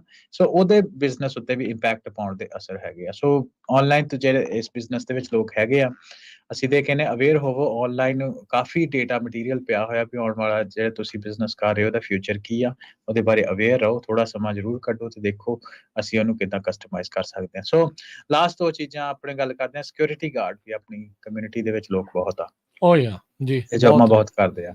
ਸੋ ਮੈਂ ਜੀ ਜੀ, ਜੀ, ਸੋ ਕੰਟੀਨਿਊ। ਉਹਦੇ ਵਿੱਚ ਮੈਂ ਉਹਨਾਂ ਨੂੰ ਇਹ ਕਹੂੰਗਾ ਕਿ ਸਟੈਨਫੋਰਡ ਸ਼ਾਪਿੰਗ ਸੈਂਟਰ, ਪਾਲੋ ਆਲਟੋ, ਹੈ ਨਾ, ਹੂੰ, ਮੰਨ ਹੂੰ, ਲਓ ਪਾਲੋ ਆਲਟੋ ਸਟੈਨਫੋਰਡ ਏਰੀਆ ਦੇ ਵਿੱਚ, ਉਹਦੇ ਸ਼ਾਪਿੰਗ ਸੈਂਟਰ ਦੇ ਵਿੱਚ ਜਾ ਕੇ ਦੇਖਿਓ, ਹੈ ਨਾ, ਹੂੰ, ਹੂੰ। ਉੱਥੇ ਤੇ ਜਿਹੜਾ ਸਿਕਿਉਰਿਟੀ ਗਾਰਡ ਉਹ ਵੀ ਰੋਬੋਟ ਆ। ਅੱਛਾ, ਹਾਂਜੀ। ਸਕੈਨ ਹੀ ਕਰੀ ਸੋ ਜਾਂਦਾ ਬਸ ਸਭ ਨੂੰ। ਹਾਂਜੀ, ਸਕੈਨ ਵੀ ਜਾਂ ਉਹ ਚਲੋ ਉਹਦੀ ਕੰਟਰੋਵਰਸੀ ਵੀ ਆਨਲਾਈਨ ਤੁਸੀਂ ਪੜ੍ਹ ਸਕਦੇ ਕਾਫੀ ਹੈ, ਜੋ ਵੀ ਆ। ਪਰ ਕਹਿਣ ਦਾ ਮਤਲਬ ਇਹ ਆ ਕਿ ਸਿਕਿਉਰਿਟੀ ਦਾ ਜਿਹੜਾ ਐਸਪੈਕਟ ਹੈਗਾ, ਉਹ ਆਲਰੇਡੀ ਜਿਹੜਾ ਉਹ ਰੋਬੋਟਸ ਨੇ ਉੱਧਰ ਵੀ ਜਾਣਾ ਸ਼ੁਰੂ ਕਰ ਦਿੱਤਾ। ਠੀਕ ਆ? ਉਹਦੇ ਨਾਲ ਸਿਕਿਉਰਿਟੀ ਦੇ ਨਾਲ ਰਿਲੇਟਡ ਕਲੀਨਿੰਗ ਤੇ ਆਲਰੇਡੀ ਆਪਾਂ ਨੂੰ ਪਤਾ ਹੀ ਆ ਕਿ ਉਹਦੇ ਵਿੱਚ ਵੀ ਰੋਬੋਟਿਕਸ ਬਹੁਤ ਨਵੀਂ ਤੋਂ ਨਵੀਆਂ ਕਾਢਾਂ ਦੇ ਨਾਲ ਆਏ ਆ, ਤੇ ਰੋਬੋਟਸ ਕਲੀਨ ਕਰਦੇ ਆ। ਤੇ ਅੱਗੇ ਅਸੀਂ ਚੱਲਦੇ, ਲਾਸਟ ਜਿਹੜਾ ਆਈਡੀਆ ਹੈਗਾ, ਉਹ ਹੈਗਾ ਕੰਸਟਰਕਸ਼ਨ। ਮੈਂ ਮਾੜਾ ਟੱਚ ਕਰੂੰਗਾ। ਜੀ, ਕੰਸਟਰਕਸ਼ਨ ਦੇ ਵਿੱਚ ਵੀ ਆਪਣੀ ਕਮਿਊਨਿਟੀ ਦੇ ਲੋਕ ਬਹੁਤ ਕੰਮ ਬਹੁਤ ਕਰਦੇ ਆ, ਨੇ ਜੀ, ਬਿਲਕੁਲ, ਹਨਾ। ਬਿਲਕੁਲ। ਹੂੰ, ਸੋ ਉਹਦੇ ਵਿੱਚ ਮੈਂ ਉਹਨਾਂ ਨੂੰ ਵੀ ਕਹੂੰਗਾ ਕਿ ਤੁਸੀਂ ਦੇਖਿਓ ਜਿਹੜੇ ਸਟਰਕਚਰ ਖਾਸ ਤੌਰ ਤੇ ਅੱਜ-ਕੱਲ੍ਹ ਘਰਾਂ ਦੇ ਬਣਦੇ ਆ ਜਾਂ ਬਣਨੇ ਸ਼ੁਰੂ ਹੋਏ ਆ, ਹਨਾ। ਹੂੰ, ਹੂੰ, ਉਹਦੇ ਵਿੱਚ ਭਾਵੇਂ ਜਿੰਨੀ ਮਰਜ਼ੀ ਇਹਨੂੰ ਕਸਟਮਾਈਜ਼ ਕਰ ਲਓ, 3D ਮਾਡਲ, 3D ਜਿਹੜੀ ਪ੍ਰਿੰਟਿੰਗ ਆ, ਉਹਦੇ ਨਾਲ ਘਰ ਬਣਨੇ ਸ਼ੁਰੂ ਹੋਏ। ਅਗੇਨ ਰੋਬੋਟਿਕਸ ਆ ਗਿਆ ਉਹਦੇ ਵਿੱਚ, ਹੂੰ, ਹੂੰ, ਹੂੰ, ਹੈ ਨਾ। ਅਗੇਨ ਇਹ ਜਿਹੜਾ ਇਹ ਫੀਲਡ ਜਿਹੜਾ ਕੰਪੈਰੇਟਿਵਲੀ ਕਾਫੀ ਨਵਾਂ ਵਾ। ਸੋ ਇਹਨੂੰ ਥੋੜਾ ਜਿਹਾ ਸਮਾਂ ਲੱਗੂਗਾ ਟ੍ਰਾਂਜੀਸ਼ਨ ਹੋਣ ਦੇ ਵਿੱਚ। ਤਾਂ ਹੀ ਕਰਕੇ ਜਦੋਂ ਅਸੀਂ ਵਰਲਡ ਇਕਨੋਮਿਕ ਫੋਰਮ ਦੀ ਰਿਪੋਰਟ ਦੇ ਉੱਤੇ ਅਸੀਂ ਡੈਡੀਕੇਟਿਡ ਟਾਕ ਸ਼ੋ ਕੀਤਾ ਸੀ, ਉਹਦੇ ਵਿੱਚ ਇਹ ਸੀ ਵੀ ਅਗਲੇ 10 ਸਾਲਾਂ ਦੇ ਵਿੱਚ ਕੰਸਟਰਕਸ਼ਨ ਵਰਕਰ ਜਾਂ ਬਿਲਡਿੰਗ ਇੰਡਸਟਰੀ ਦੀ ਜਿਹੜੇ ਲੋਕ ਆ, ਇਹਨਾਂ ਦੀ ਬਹੁਤ ਡਿਮਾਂਡ ਰਹੇਗੀ। ਪਰ ਹੂੰ, ਹੂੰ, ਹੂੰ, ਇਵੈਂਚੁਅਲੀ ਅਗਲੇ ਦਹਾਕੇ ਦੇ ਵਿੱਚ, ਇੱਕ ਦਹਾਕੇ ਤੋਂ ਬਾਅਦ ਉਹਨਾਂ ਦੀ ਡਿਮਾਂਡ ਵੀ ਘਟਣੀ ਸ਼ੁਰੂ ਹੋ ਡਾਈ ਜਾਏਗੀ, ਡਾਊਨ ਕਿਉਂਕਿ ਹੋ ਅਜੇ ਇਹ ਜਾਣੀ। ਸਾਰਾ ਕੰਮ ਰਿਸਰਚ ਐਂਡ ਡਿਵੈਲਪਮੈਂਟ ਦੇ ਵਿੱਚ ਆ, ਐਗਜ਼ੀਕਿਊਸ਼ਨ ਦੇ ਵਿੱਚ ਇਵੈਂਚੁਅਲੀ ਇਹ ਆਊਗਾ। ਨਾ ਸੋਚੋ ਸਾਰੇ ਜਾਣੇ ਵੀ ਅਸੀਂ ਇਹ ਦੱਸਦੇ ਵੀ ਆਹ ਜੌਬਾਂ ਬਿਲਕੁਲ ਹੀ ਖਤਮ ਹੋ ਜਾਣੀਆਂ, ਇਦਾਂ ਆ, ਉਦਾਂ ਆ। ਇਹਦਾ ਜਿਹੜਾ ਉਹ ਪੱਖ ਦੱਸਣ ਦਾ ਮਤਲਬ ਇਹ ਆ, ਅਗਾਹ ਕਰਨ ਦਾ ਮਤਲਬ ਆ ਵੀ ਆਪਾਂ ਫਿਰ ਅੱਗੇ ਜਿਹੜਾ ਉਹ ਕੀ ਕਰਨਾ ਹੈ, ਕਿਵੇਂ ਕਰਨਾ ਆ, ਉਸ ਦੇ ਬਾਰੇ ਜਿਹੜੀ ਉਹ ਗੱਲ ਕਰਨੀ ਆ। ਤੁਸੀਂ ਸਿਕਿਉਰਿਟੀ ਦੀ ਗੱਲ ਕੀਤੀ, ਵੈਸੇ ਵੀ ਸਿਕਿਉਰਿਟੀ ਗਾਰਡ ਦਾ ਕੰਮ ਇਹੀ ਹੁੰਦਾ ਆ, ਅਬਜ਼ਰਵ ਐਂਡ ਰਿਪੋਰਟ, ਰਾਈਟ? ਜੀ। ਵੀ ਉੱਥੇ ਬੰਦਾ ਖਿਲਾਰ ਲਓ, ਚਾਹੇ ਰੋਬੋਟ ਖਿਲਾਰ ਲਓ, ਉਹਨਾਂ ਨੂੰ ਫਿਰ ਇਦਾਂ ਲੱਗਦਾ ਵੀ ਆਪਾਂ ਇਹੀ ਜਿਹੜਾ ਉਹ ਕਰ ਸਕਦੇ ਹਾਂ। ਬਹੁਤ ਸਾਰੇ ਕਾਲਜ ਕੈਂਪਸਿਸ ਦੇ ਉੱਤੇ ਇਦਾਂ ਦੇ ਨਾ ਛੋਟੇ-ਛੋਟੇ ਤੁਰਨ ਫਿਰਨ ਵਾਲੇ, ਵੀਲ ਵਾਲੇ ਜਿਹੜੇ ਰੋਬੋਟਸ ਆ, ਉਹ ਘੁੰਮਦੇ ਰਹਿੰਦੇ ਆ, ਇਹੀ ਚੀਜ਼ਾਂ ਨੂੰ ਅਬਜ਼ਰਵ, ਚੀਜ਼ਾਂ ਨੂੰ ਕਰਨ ਦੇ ਲਈ। ਸੋ ਹੁਣ ਤੁਸੀਂ ਦੇਖੋ ਵੀ ਕਿੱਥੇ ਤੱਕ ਅੱਗੇ ਜਿਹੜੀਆਂ ਉਹ ਚੀਜ਼ਾਂ ਆ, ਇਹ ਜਾ ਰਹੀਆਂ ਆ। ਸਰਵਿਸ ਇੰਡਸਟਰੀ ਦੇ ਵਿੱਚ ਇੱਕ ਲੇਟੈਸਟ ਚੀਜ਼ ਦੇਖੀ ਜਾ ਰਹੀ ਸੀਗੀ, ਬਟਲਰ ਸਰਵਿਸ। ਜੀ। ਬਹੁਤ ਸਾਰੇ ਹੋਟਲ ਮੋਟਲਸ ਦੇ ਵਿੱਚ ਨਾ ਹੁਣ ਸਮਾਨ ਲੈ ਕੇ ਆਉਣ ਦੇ ਲਈ ਇਨਸਾਨ ਨਹੀਂ ਆਉਂਦਾ, ਰੋਬੋਟਿਕ ਬਟਲਰਸ ਜਿਹੜੇ ਆ ਉਹ ਆ ਰਹੇ ਆ। ਸਨੀਵੇਲ ਦੇ ਵਿੱਚ ਆਲਰੇਡੀ ਇਦਾਂ ਦੇ ਜਿਹੜੇ ਰੋਬੋਟਸ ਆ, ਉਹ ਕਹਿ ਲਓ ਵੀ ਇਨ ਪ੍ਰੋਸੈਸ ਜਿਹੜੇ ਉਹ ਚੱਲ ਰਹੇ ਆ, ਵੀ ਉਹ ਡਿਪਲੋਏ ਜਿਹੜੇ ਹੋਏ ਪਏ ਆ। ਟੋਲ ਵਾਲਿਆਂ ਦੀ ਤੁਸੀਂ ਗੱਲ ਕੀਤੀ ਹੋਈ ਸੀਗੀ, ਕਿੰਨੀਆਂ ਜੌਬਾਂ ਸੀਗੀਆਂ ਟੋਲ ਵਾਲਿਆਂ ਦੀਆਂ, ਹੁਣ ਤਾਂ ਉਹ ਰਹੀ ਨਹੀਂ। ਬਨੀਸ਼ੀਆ ਦਾ ਜਿਹੜਾ ਟੋਲ ਬ੍ਰਿਜ ਸੀਗਾ, ਜਾਂ ਗੋਲਡਨ ਗੇਟ ਵਾਲਿਆਂ ਦਾ ਸੀਗਾ, ਜਾਂ ਕਿਤੇ ਵੀ ਸੈਨ ਹੋਰ ਦੇਖ ਲਓ, ਮਟੇਓ, ਸੈਨ ਇੱਕ ਮਟੇਓ, ਹੋਰ। ਕਿਤੇ ਵੀ ਦੇਖ ਲਓ, ਘਰੇ ਆ ਜੀ। ਜਾਂਦੀ ਚਿੱਠੀ, ਚੁੱਪ-ਚਾਪ ਭਰ ਦਿਓ, ਫਾਸਟ ਟਰੈਕ ਜਿਹੜਾ ਉਹ ਹੋ ਗਿਆ। ਉਹ ਸਾਰੀਆਂ ਚੀਜ਼ਾਂ ਜਿਹੜੀਆਂ ਆ ਗਈਆਂ, ਕਿੰਨੀਆਂ ਜੌਬਸ ਆਲਰੇਡੀ ਆਪਾਂ ਲੂਜ਼ ਕਰ ਚੁੱਕੇ ਹੈਗੇ ਆ। ਉਹਨਾਂ ਲੋਕਾਂ ਦੇ ਲਈ ਬਹੁਤ ਔਖਾ ਹੁੰਦਾ ਆ, ਜਿਨ੍ਹਾਂ ਨੇ ਦਹਾਕਿਆਂ ਬੱਧੀ ਇੱਕੋ ਜੌਬ ਦੇ ਇੱਕੋ ਹੀ ਵਿੱਚ ਜਬ ਕੰਮ ਕੀਤਾ ਜਿਹੜਾ ਹੁੰਦਾ। ਉਹ ਕੀਤਾ ਹੁੰਦਾ ਆ, ਤੇ ਉਹ ਫਿਰ ਅਚਨਚੇਤੇ ਜਦੋਂ ਟੈਕਨੋਲੋਜੀ ਆਉਂਦੀ ਆ, ਉਹ ਹਫ਼ਤਿਆਂ, ਮਹੀਨਿਆਂ ਦੇ ਵਿੱਚ ਸਾਰੀਆਂ ਜੌਬਾਂ ਜਿਹੜੀ ਉਹ ਖਾ ਜਾਂਦੀ ਆ। ਫਿਰ ਉਹ ਦੇਖਦੇ ਆ ਹੱਥ ਤੇ ਹੱਥ ਧਰ ਕੇ ਵੀ ਆਪਾਂ ਕਰੀਏ ਕੀ। ਪ੍ਰੋਗਰਾਮ ਦੇ ਅਗਲੇ ਹਿੱਸੇ 'ਚ ਹਰਮਿੰਦਰ ਸਿੰਘ ਆਪਾਂ ਇਹੀ ਗੱਲ ਕਰਾਂਗੇ ਵੀ ਕੀ ਆਪਾਂ ਕਰ ਸਕਦੇ ਹਾਂ। ਇਹ ਚੈਲੰਜਿਸ ਹੈਗੇ ਨੇ, ਤੇ ਇਹਨਾਂ ਚੈਲੰਜਿਸ ਨੂੰ ਆਪਾਂ ਓਵਰਕਮ ਕਿੱਦਾਂ ਕਰਨਾ ਹੈ, ਉਸ ਦੇ ਬਾਰੇ ਆਪਾਂ ਚਰਚਾ ਜਿਹੜੀ ਉਹ ਕਰਾਂਗੇ। ਮਿਲਦੇ ਇੱਕ ਬ੍ਰੇਕ ਤੋਂ ਬਾਅਦ ਜੀ। ਗ੍ਰੇਟ ਜੀ।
ਬ੍ਰੇਕ ਤੋਂ ਬਾਅਦ ਇੱਕ ਵਾਰੀ ਫਿਰ ਆਪ ਸਭ ਦਾ ਸਵਾਗਤ ਹੈ। ਸੋ ਤੇ ਪ੍ਰੋਗਰਾਮ ਚੱਲ ਰਿਹਾ ਜੀ ਪੰਜਾਬੀ ਟੈਕ ਟਾਕ। ਹਰਵਿੰਦਰ ਸਿੰਘ ਕੰਗ ਜੀ ਆਇਆਂ ਨੂੰ ਇੱਕ ਵਾਰੀ ਫਿਰ ਸਵਾਗਤ ਹੈ। ਸਤਿ ਸ਼੍ਰੀ ਅਕਾਲ ਜੀ। ਸਤਿ ਸ਼੍ਰੀ ਅਕਾਲ ਰਾਜਕਨਵੀਰ ਸਿੰਘ ਤੇ ਪੰਜਾਬੀ ਰੇਡੀਓ ਯੂਐਸਏ ਸੁਣਨ ਵਾਲੇ ਸਾਡੇ ਸਾਰੇ ਮਾਣਿਕ ਸਰੋਤਿਆਂ ਦਾ ਇੱਕ ਵਾਰੀ ਫੇਰ ਤੋਂ ਨਿੱਘਾ ਜੀ ਆਇਆਂ ਆਖਦੇ ਹਾਂ। ਹਰਵਿੰਦਰ ਸਿੰਘ, ਗੱਲਬਾਤ ਨੂੰ ਅੱਗੇ ਆਪਾਂ ਤੋਰਦੇ ਇਸ ਤੋਂ ਪਹਿਲਾਂ ਆਪਾਂ ਗੱਲਬਾਤ ਕੀਤੀ ਵੀ ਟੈਕਨੋਲੋਜੀ ਨੇ ਜੌਬਸ ਦੇ ਉੱਤੇ ਅਸਰ ਪਾਇਆ ਤੇ ਆਉਣ ਵਾਲੇ ਸਮੇਂ ਦੇ ਵਿੱਚ ਕਈ ਜੌਬਸ ਦੇ ਉੱਤੇ ਹੋਰ ਵੀ ਅਸਰ ਪਾਉਣਗੀਆਂ। ਇਹ ਆਪਾਂ ਬਾਰ-ਬਾਰ ਕਹਿੰਦੇ ਜਾਈਏ ਵੀ ਇਹ ਸ਼ੋਅ ਕਰਨ ਦਾ ਮਕਸਦ ਇਹ ਨਹੀਂ ਆ ਵੀ ਆਪਾਂ ਇਸ ਨੂੰ ਜਿਹੜਾ ਉਹ ਰੋਕ ਸਕਦੇ ਹਾਂ। ਦੇਖੋ, ਟੈਕਨੋਲੋਜੀ ਨੇ ਤਾਂ ਆਪਣੀ ਰਫ਼ਤਾਰ ਦੇ ਨਾਲ ਵਧੀ ਜਾਣਾ। ਜੀ ਬਿਲਕੁਲ। ਮਕਸਦ ਆਪਣਾ ਇਹ ਆ ਵੀ ਆਪਾਂ ਕਿੱਦਾਂ ਰੈਡੀ ਜਿਹੜਾ ਉਹ ਹੋ ਸਕਦੇ ਹਾਂ। ਸੋ ਹਰਵਿੰਦਰ ਜੀ, ਆਪਾਂ ਇਹੀ ਗੱਲ ਕਰੀਏ ਵੀ ਕੀ ਆ ਜਿਹੜੀਆਂ ਆਪਾਂ ਚੀਜ਼ਾਂ ਇਸ ਦੇ ਵਿੱਚ ਐਡ ਕਰੀਏ ਆਪਣੇ ਰੋਜ਼ਮਰਾ ਦੀ ਜ਼ਿੰਦਗੀ 'ਚ, ਜਾਂ ਕਿੱਦਾਂ ਇਸ ਦੇ ਬਾਰੇ ਸੋਚਣਾ ਕਿੱਦਾਂ ਆ, ਕਿਉਂਕਿ ਇੱਕ ਇਹ ਵੀ ਚੀਜ਼ ਹੈ ਓਵਰਵੈਲਮਿੰਗ ਆ, ਬੰਦੇ ਨੂੰ ਤਣਾਅ, ਦਬਾਅ, ਸਟਰੈਸ ਉਹਦੇ ਵਿੱਚ ਪਾ ਦਿੰਦੀਆਂ ਇਹ ਚੀਜ਼ਾਂ ਦੇ ਬਾਰੇ ਜਿਹੜਾ ਉਹ ਸੋਚਣ ਦੇ ਨਾਲ। ਹਾਰਡ ਵਰਕ ਆਪਾਂ ਕਰਦੇ ਆ ਰਹੇ ਹਾਂ, ਕਰ ਰਹੇ ਹਾਂ, ਉਹ ਕਰਦੇ ਹੀ ਰਹਿਣਾ ਸਾਰਿਆਂ ਨੇ ਜਿਹਨੇ ਕਰਨਾ ਆ, ਪਰ ਆਪਾਂ ਨਾਲ ਉਸ 'ਤੇ ਕੀ ਜਿਹੜਾ ਉਹ ਕੀਤਾ ਜਾ ਸਕਦਾ, how to prepare for future ਇਸ ਚੀਜ਼ ਦੇ ਲਈ। ਹਾਂਜੀ, ਸੋ ਰਾਜਕਨ ਗੁਰਬਾਣੀ 'ਚ ਇੱਕ ਬਾਬਾ ਫਰੀਦ ਜੀ ਦਾ ਸ਼ਬਦ ਆਉਂਦਾ, ਉਹ ਕਹਿੰਦੇ ਬੇੜਾ ਬੰਧ ਨਾ ਸਕਿਓ ਬੰਧਨ ਕੀ ਬੇਲਾ, ਪਰ ਸਰਵਰ ਜਬ ਉਛਲੇ ਤਬ ਤਰਨ ਦੁਹੇਲਾ। ਹੈ ਤੁਹਾਡੀ ਸਟ੍ਰੈਸ ਵਾਲੀ ਗੱਲ ਤੋਂ ਮੈਂ ਗੱਲ ਕਰਦਾ ਕਿ ਜਦੋਂ ਸਮੁੰਦਰ ਦੀਆਂ ਛੱਲਾਂ ਉੱਚੀਆਂ ਹੋ ਜਾਣ ਤੇ ਉਹਨਾਂ ਨੂੰ ਤਰਨਾ ਔਖਾ ਹੁੰਦਾ ਜੇ ਵੇਲੇ ਜਦੋਂ ਮੌਕਾ ਸੀ ਉਦੋਂ ਅਸੀਂ ਬੇੜੇ ਨੂੰ ਨਾ ਬੰਨਿਆ ਹੋਇਆ, ਯਾਨੀ ਕਿ ਕੋਈ ਰਾਹ ਰਸਤਾ ਨਾ ਲੱਭਿਆ ਹੋਇਆ। ਸੋ ਅੱਜ ਦਾ ਸਮਾਂ ਉਹ ਰਾਹ ਰਸਤਾ ਲੱਭਣ ਦਾ, ਬੇੜਾ ਬੰਨਣ ਦਾ ਸਮਾਂ। ਸੋ ਸਟ੍ਰੈਸ ਵਿੱਚ ਬਿਲਕੁਲ ਆਉਣ ਦੀ ਲੋੜ ਨਹੀਂ, ਹੈ ਨਾ, ਜਾਂ ਏਦਾਂ ਦੇ ਨੈਗੇਟਿਵ ਗੱਲਾਂ ਬਾਤਾਂ ਨੂੰ ਆਉਣ ਦੀ ਬਿਲਕੁਲ ਲੋੜ ਨਹੀਂ।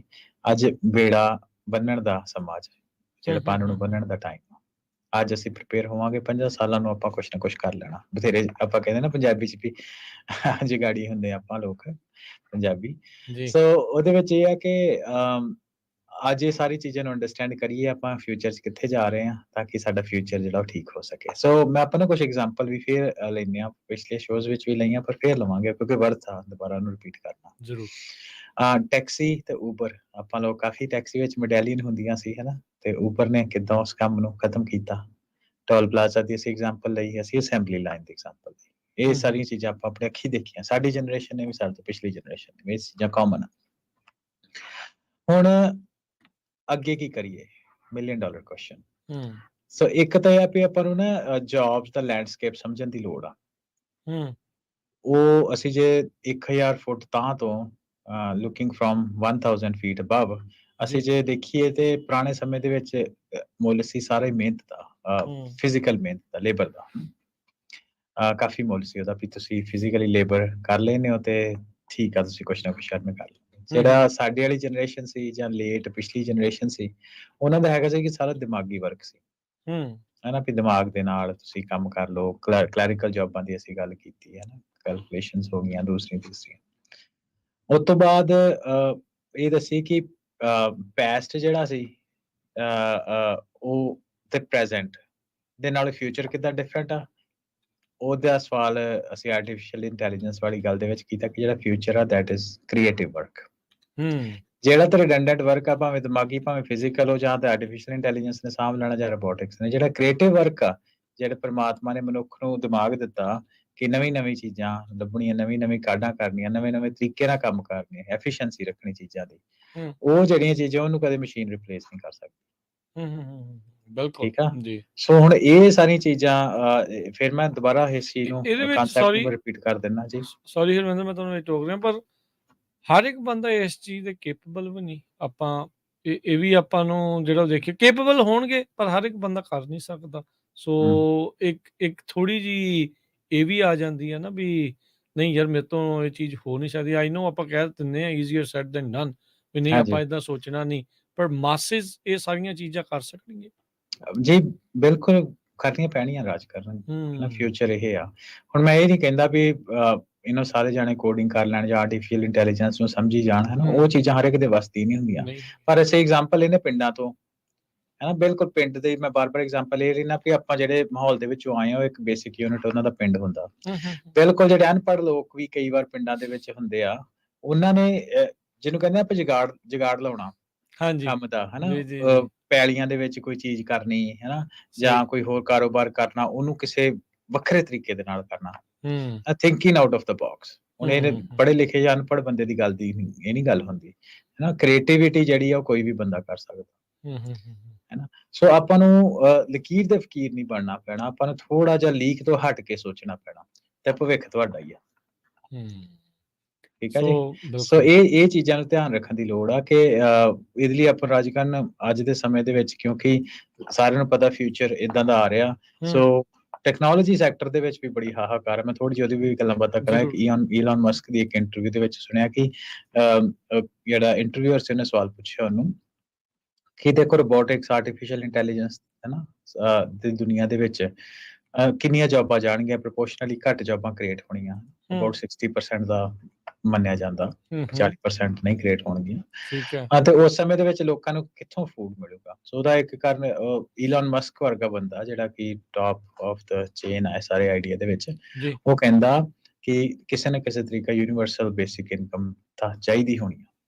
ਐਂਡਰਿਊ ਯੰਗ ਸੀਗਾ ਨਾ ਜਿਹੜਾ ਪਿਛਲੀ ਵਾਰ ਪ੍ਰੈਜ਼ੀਡੈਂਸ਼ੀਅਲ ਹਾਂਜੀ ਕੈਂਡੀਡੇਟ, ਉਹਨੇ ਜਿਹਨੇ ਮੁੱਦਾ ਯੂਨੀਵਰਸਲ ਬੇਸਿਕ ਛੇੜਿਆ ਇਨਕਮ ਦਾ ਸੀਗਾ। ਕਨਸੈਪਟ ਲੈ ਕੇ ਆਂਦਾ ਹੈ। So on top of it ਮੈਨੂੰ ਰਾਜਕਰਨ ਨਿੱਜੀ ਤੌਰ ਦੇ ਉੱਤੇ ਇਹ ਲੱਗਦਾ ਕਿ ਇੱਕ ਆਈਡੀਆ ਜੋ ਸਾਨੂੰ ਪੰਜਾਬੀਆਂ ਨੂੰ ਧਿਆਨ ਰੱਖਣ ਦੀ ਲੋੜ ਹੈ, ਕਿ ਇਹਨੇ ਮੇਰੇ ਨਿੱਜੀ ਵਿਚਾਰ ਆ, ਮੈਂ ਕੋਈ ਇਕਨੋਮਿਸਟ ਨਹੀਂ ਆ, ਮੈਂ ਤਾਂ ਟੈਕਨੋਲੋਜੀ ਵਾਲਾ ਬੰਦਾ, ਜੀ ਪਰ ਮੈਨੂੰ ਇਹ ਲੱਗਦਾ ਕਿ ਜਿਹੜੀ ਚੀਜ਼ਾਂ ਦੇ ਉੱਤੇ ਆਪਣੀ ਪੁਰਾਣੀ ਕਮਿਊਨਿਟੀ ਨੇ ਸਰਵਾਈਵ ਕੀਤਾ, ਉਹ ਵੀ ਅੱਜ ਦੇ ਦਿਨ ਐਗਜ਼ਿਸਟ ਕਰਦੀ ਆ। ਕਿ ਜਦੋਂ ਬਾਬਾ ਬੰਦਾ ਸਿੰਘ ਬਹਾਦਰ ਦੇ ਟਾਈਮ ਦੇ ਉੱਤੇ, ਹੈ ਨਾ, ਸਿੱਖਾਂ ਨੂੰ ਪਹਿਲੀ ਵਾਰ ਰਾਜ ਮਿਲਿਆ, ਇਨਕਲੂਡਿੰਗ ਜਿਹੜੇ ਸਾਡੇ ਵੱਡੇ ਸੀ, ਉਹ ਦੱਸਦੇ ਆ ਕਿ ਉਹਨਾਂ ਨੇ ਜਿਹੜੀ ਜ਼ਮੀਨ ਦੀ ਜਿੱਥੋਂ ਆਊਟਪੁੱਟ ਆਉਣੀ ਆ, ਜਿੱਥੋਂ ਖਾਣ ਪੀਣ ਦਾ ਤੁਹਾਡਾ ਸਾਰਾ ਮਸਲਾ ਤੁਰਦਾ ਵਾ, ਹੈ ਨਾ, ਉਹਦੀ ਓਨਰਸ਼ਿਪ ਉਹ ਬਹੁਤ ਜ਼ਰੂਰੀ ਆ, ਹੈ ਨਾ। ਨੰਬਰ 2 ਦੇ ਉੱਤੇ ਵੈਨਕੂਵਰ ਦੇ ਵਿੱਚ ਵੀ ਏਦਾਂ ਹੋਇਆ ਕਿ ਜਦੋਂ ਕਾਮਾਗਾਟਾ ਮਾਰੂ ਦਾ ਹਿੱਸਾ ਹੁੰਦਾ ਕੈਨੇਡਾ ਦੇ ਵਿੱਚ, ਤੇ ਉੱਥੇ ਜੋ ਵੀ ਸਾਰਾ ਕੰਮ ਕਾਜ ਚੱਲਦਾ, ਤੇ ਉਹਦੇ ਤੋਂ ਬਾਅਦ ਉਹ ਕਹਿੰਦੇ ਵੀ ਜਿਹੜੇ ਸਿੱਖ ਆ ਇਹਨਾਂ ਨੂੰ ਕੈਨੇਡਾ 'ਚ ਚੁੱਕ ਕੇ ਕਿਸੇ ਲੈਟਿਨ ਅਮਰੀਕਨ ਜਾਂ ਅਫਰੀਕਨ ਕੰਟਰੀ ਦੇ ਵਿੱਚ ਇਹਨਾਂ ਨੂੰ ਮੂਵ ਕੀਤਾ ਜਾਏ। ਤੇ ਉਹਦੇ ਵਿੱਚ ਵੀ ਸਿੱਖਾਂ ਨੇ ਜਿਹੜਾ ਰਲ ਮਿਲ ਕੇ ਕੰਮ ਕੀਤਾ, ਸੰਤ ਤੇਜਾ ਸਿੰਘ ਜਾਂ ਹੋਰ ਲੋਕਾਂ ਦੀ ਹੈਲਪ ਦੇ ਨਾਲ, ਹੋਇਆ ਕਿ ਲੈਂਡ ਪ੍ਰੋਪਰਟੀ ਓਨਰਸ਼ਿਪ। ਠੀਕ ਹੈ ਬਿਲਕੁਲ। ਸੋ ਇਹ ਵਰ੍ਹਿਆਂ ਤੋਂ ਇਹ ਚੀਜ਼ਾਂ ਚੱਲਦੀਆਂ ਆਈਆਂ, ਹੈ ਨਾ। ਸੋ ਇਸ ਚੀਜ਼ਾਂ ਵੱਲ ਆਪਾਂ ਨੂੰ ਧਿਆਨ ਦੇਣਾ ਪਿਆ। ਆਪਣਾ ਜਿਹੜਾ ਮਾਈਂਡ ਸੈਟ ਆ ਜੌਬਸ ਤੋਂ ਮੂਵ ਕਰਕੇ ਓਨਰਸ਼ਿਪ ਦੇ ਵੱਲ, ਬਿਜ਼ਨਸ ਦੇ ਵੱਲ, ਚੀਜ਼ਾਂ ਦੀ ਓਨਰਸ਼ਿਪ ਦੇ ਵੱਲ, ਇਨਵੈਸਟਮੈਂਟਾਂ ਦੇ ਵੱਲ ਆਪਾਂ ਨੂੰ ਧਿਆਨ ਦੇਣ ਦੀ ਲੋੜ ਆ। ਸੋ ਮੈਨੂੰ ਲੱਗਿਆ ਵੀ ਆਪਣਾ ਜਿਹੜੇ ਇਨਕਮ ਸੋਰਸਿਸ ਆ ਉਹਨਾਂ ਨੂੰ ਡਿਵਰਸੀਫਾਈ ਕੀਤਾ ਜਾਏ ਵੱਧ ਤੋਂ ਵੱਧ, ਹੈ ਨਾ। ਜੌਬਾਂ ਤੋਂ, ਕਿਉਂਕਿ ਜੌਬਾਂ ਆਉਣ ਵਾਲੇ ਸਮੇਂ ਦੇ ਵਿੱਚ ਘੱਟ ਰਹੀਆਂ, ਉਹ ਤੋਂ ਥੋੜਾ ਦੂਰ ਜਾਇਆ ਜਾਏ, ਤੇ ਛੇਤੀ ਤੋਂ ਛੇਤੀ ਸਰਵਿੰਗ ਦੇ ਨਾਲ ਓਨਰਸ਼ਿਪ ਦੇ ਵੱਲ ਜਾਣ ਦੀ ਕੋਸ਼ਿਸ਼ ਕਰੀਏ। ਅਫਕੋਰਸ ਸਾਰਿਆਂ ਲਈ ਇਹ ਨਹੀਂ ਹੁੰਦਾ ਪੋਸੀਬਲ, ਪਰ ਘੱਟੋ ਘੱਟ ਮਾਈਂਡ ਸੈਟ ਨੂੰ ਆਪਾਂ ਉਸ ਹਿਸਾਬ ਨਾਲ ਸ਼ਿਫਟ ਕਰੀਏ। ਸੋ ਇਹ ਕੁਛ ਚੀਜ਼ਾਂ, ਲੀਕ ਤੋਂ ਹਟ ਕੇ ਸੋਚਣਾ, ਚੀਜ਼ਾਂ ਦੀ ਓਨਰਸ਼ਿਪ, ਜੌਬਾਂ ਤੋਂ ਹਟ ਕੇ ਦੇਖਣਾ, ਇਨਕਮ ਸੋਰਸ ਡਿਵਰਸੀਫਾਈ ਕਰਨੇ, ਤੇ ਲਾਸਟ ਵਿੱਚ ਮੈਂ ਗੱਲ ਕਹੂੰਗਾ ਐਜੂਕੇਸ਼ਨ। ਅਨਫੋਰਚੂਨੇਟ ਰਾਜਕਰਨ ਆਪਣੀ ਕਮਿਊਨਿਟੀ ਦੇ ਵਿੱਚ ਐਜੂਕੇਸ਼ਨ ਦੇ ਵੱਲ ਜਿੰਨਾ ਜ਼ੋਰ ਹੋਣਾ ਚਾਹੀਦਾ ਉਹਨਾਂ ਹੈ ਨਹੀਂ ਆ। ਮੈਨੂੰ ਲੱਗਦਾ ਆਪਾਂ ਰੇਡੀਓ ਉੱਪਰ ਗੱਲ ਕਰਨੀ ਚਾਹੀਦੀ ਕਿ ਨਹੀਂ, ਪਰ ਜਿਹੜੀ ਚੀਜ਼ਾਂ ਚਲੋ ਮੈਂ ਕਰ ਦਿੰਦਾ ਰੇਡੀਓ ਦੇ ਉੱਪਰ ਦੇਖ ਕੇ ਮੈਂ ਬਹੁਤ ਟਰੈਵਲ ਕਰਦਾ ਇੰਟਰਨੈਸ਼ਨਲ ਟਰੈਵਲ ਕਰਦਾ, ਆਪਣੀ ਕਮਿਊਨਿਟੀ ਦੇ ਲੋਕ, ਹੈ ਨਾ, ਆਪਾਂ ਕੰਮ ਕਰਦੇ ਹਾਂ ਤੇ ਪਿੱਛੇ ਆਪਾਂ ਜਹਾਜ਼ ਦੇ ਵਿੱਚ ਬੈਠੇ ਹੁੰਦੇ ਆ ਨਾ, ਹੋਰਾਂ ਕਮਿਊਨਿਟੀ ਦੇ ਲੋਕ ਜਿਹੜੇ ਜ਼ਿਆਦਾ ਪੜ੍ਹ ਲਿਖ ਜਾਂਦੇ ਆ, ਸੇਮ ਸ਼ਾਇਦ ਉਨੀ ਮਿਹਨਤ ਨਾ ਕਰਦੇ ਹੁਣ ਫਿਜ਼ੀਕਲੀ, ਉਹ ਜਹਾਜ਼ ਦੇ ਅਗਲੀ ਸਾਈਡ ਦੇ ਉੱਤੇ ਬੈਠੇ ਹੁੰਦੇ ਆ, ਹੈ ਨਾ। ਸੋ ਇਹ ਇੱਕ ਸੱਚਾਈ ਆ ਇਹ ਚੀਜ਼ਾਂ ਨੂੰ ਲੈ ਕੇ। ਹੁਣ ਇਹ ਨਾ ਸੋਚੋ ਵੀ ਅਸੀਂ ਕਹਿੰਦੇ ਵੀ ਆਪਣਾ ਕੋਈ ਵੀ ਨਹੀਂ ਹੁੰਦਾ, ਹੁੰਦੇ ਆ, ਥੋੜੇ ਹੁੰਦੇ ਆ, ਪ੍ਰਪੋਰਸ਼ਨਲੀ ਜਿਹੜੀ ਉਹ ਆਪਾਂ ਗੱਲ ਜਿਹੜੀ ਉਹ ਕਰ ਰਹੇ ਆ। So but we need to see the reality. ਆਪਾਂ ਨੂੰ ਇਹ ਦੇਖਣਾ ਪੈਣਾ ਵੀ ਅਸਲੀਅਤ ਕੀ ਹੈਗੀ ਆ, ਕਿੱਧਰਲੇ ਪਾਸੇ ਨੂੰ ਜਾ ਰਹੀ ਆ। ਸੋ ਇਹ ਦੇਖਣ ਵਾਲੀ ਗੱਲ। ਸੋ ਜਦੋਂ ਮੈਂ ਸ਼ੁਰੂਆਤ 'ਚ ਆਖਿਆ ਸੀ ਨਾ ਵੀ ਜਦੋਂ ਹੁਣ ਆਪਾਂ ਸੈਲਫ ਚੈੱਕਆਊਟ ਤੇ ਉਹ ਆ ਰਹੇ ਆ, ਉਹਦੇ ਪ੍ਰਪੋਰਸ਼ਨਲੀ ਓਨੀਆਂ ਜੌਬਸ ਨਹੀਂ ਕ੍ਰੀਏਟ ਹੋ ਰਹੀਆਂ, ਤੇ ਉੱਦਾਂ ਦੀਆਂ ਜੌਬਸ ਨਹੀਂ ਕ੍ਰੀਏਟ ਹੋ ਰਹੀਆਂ।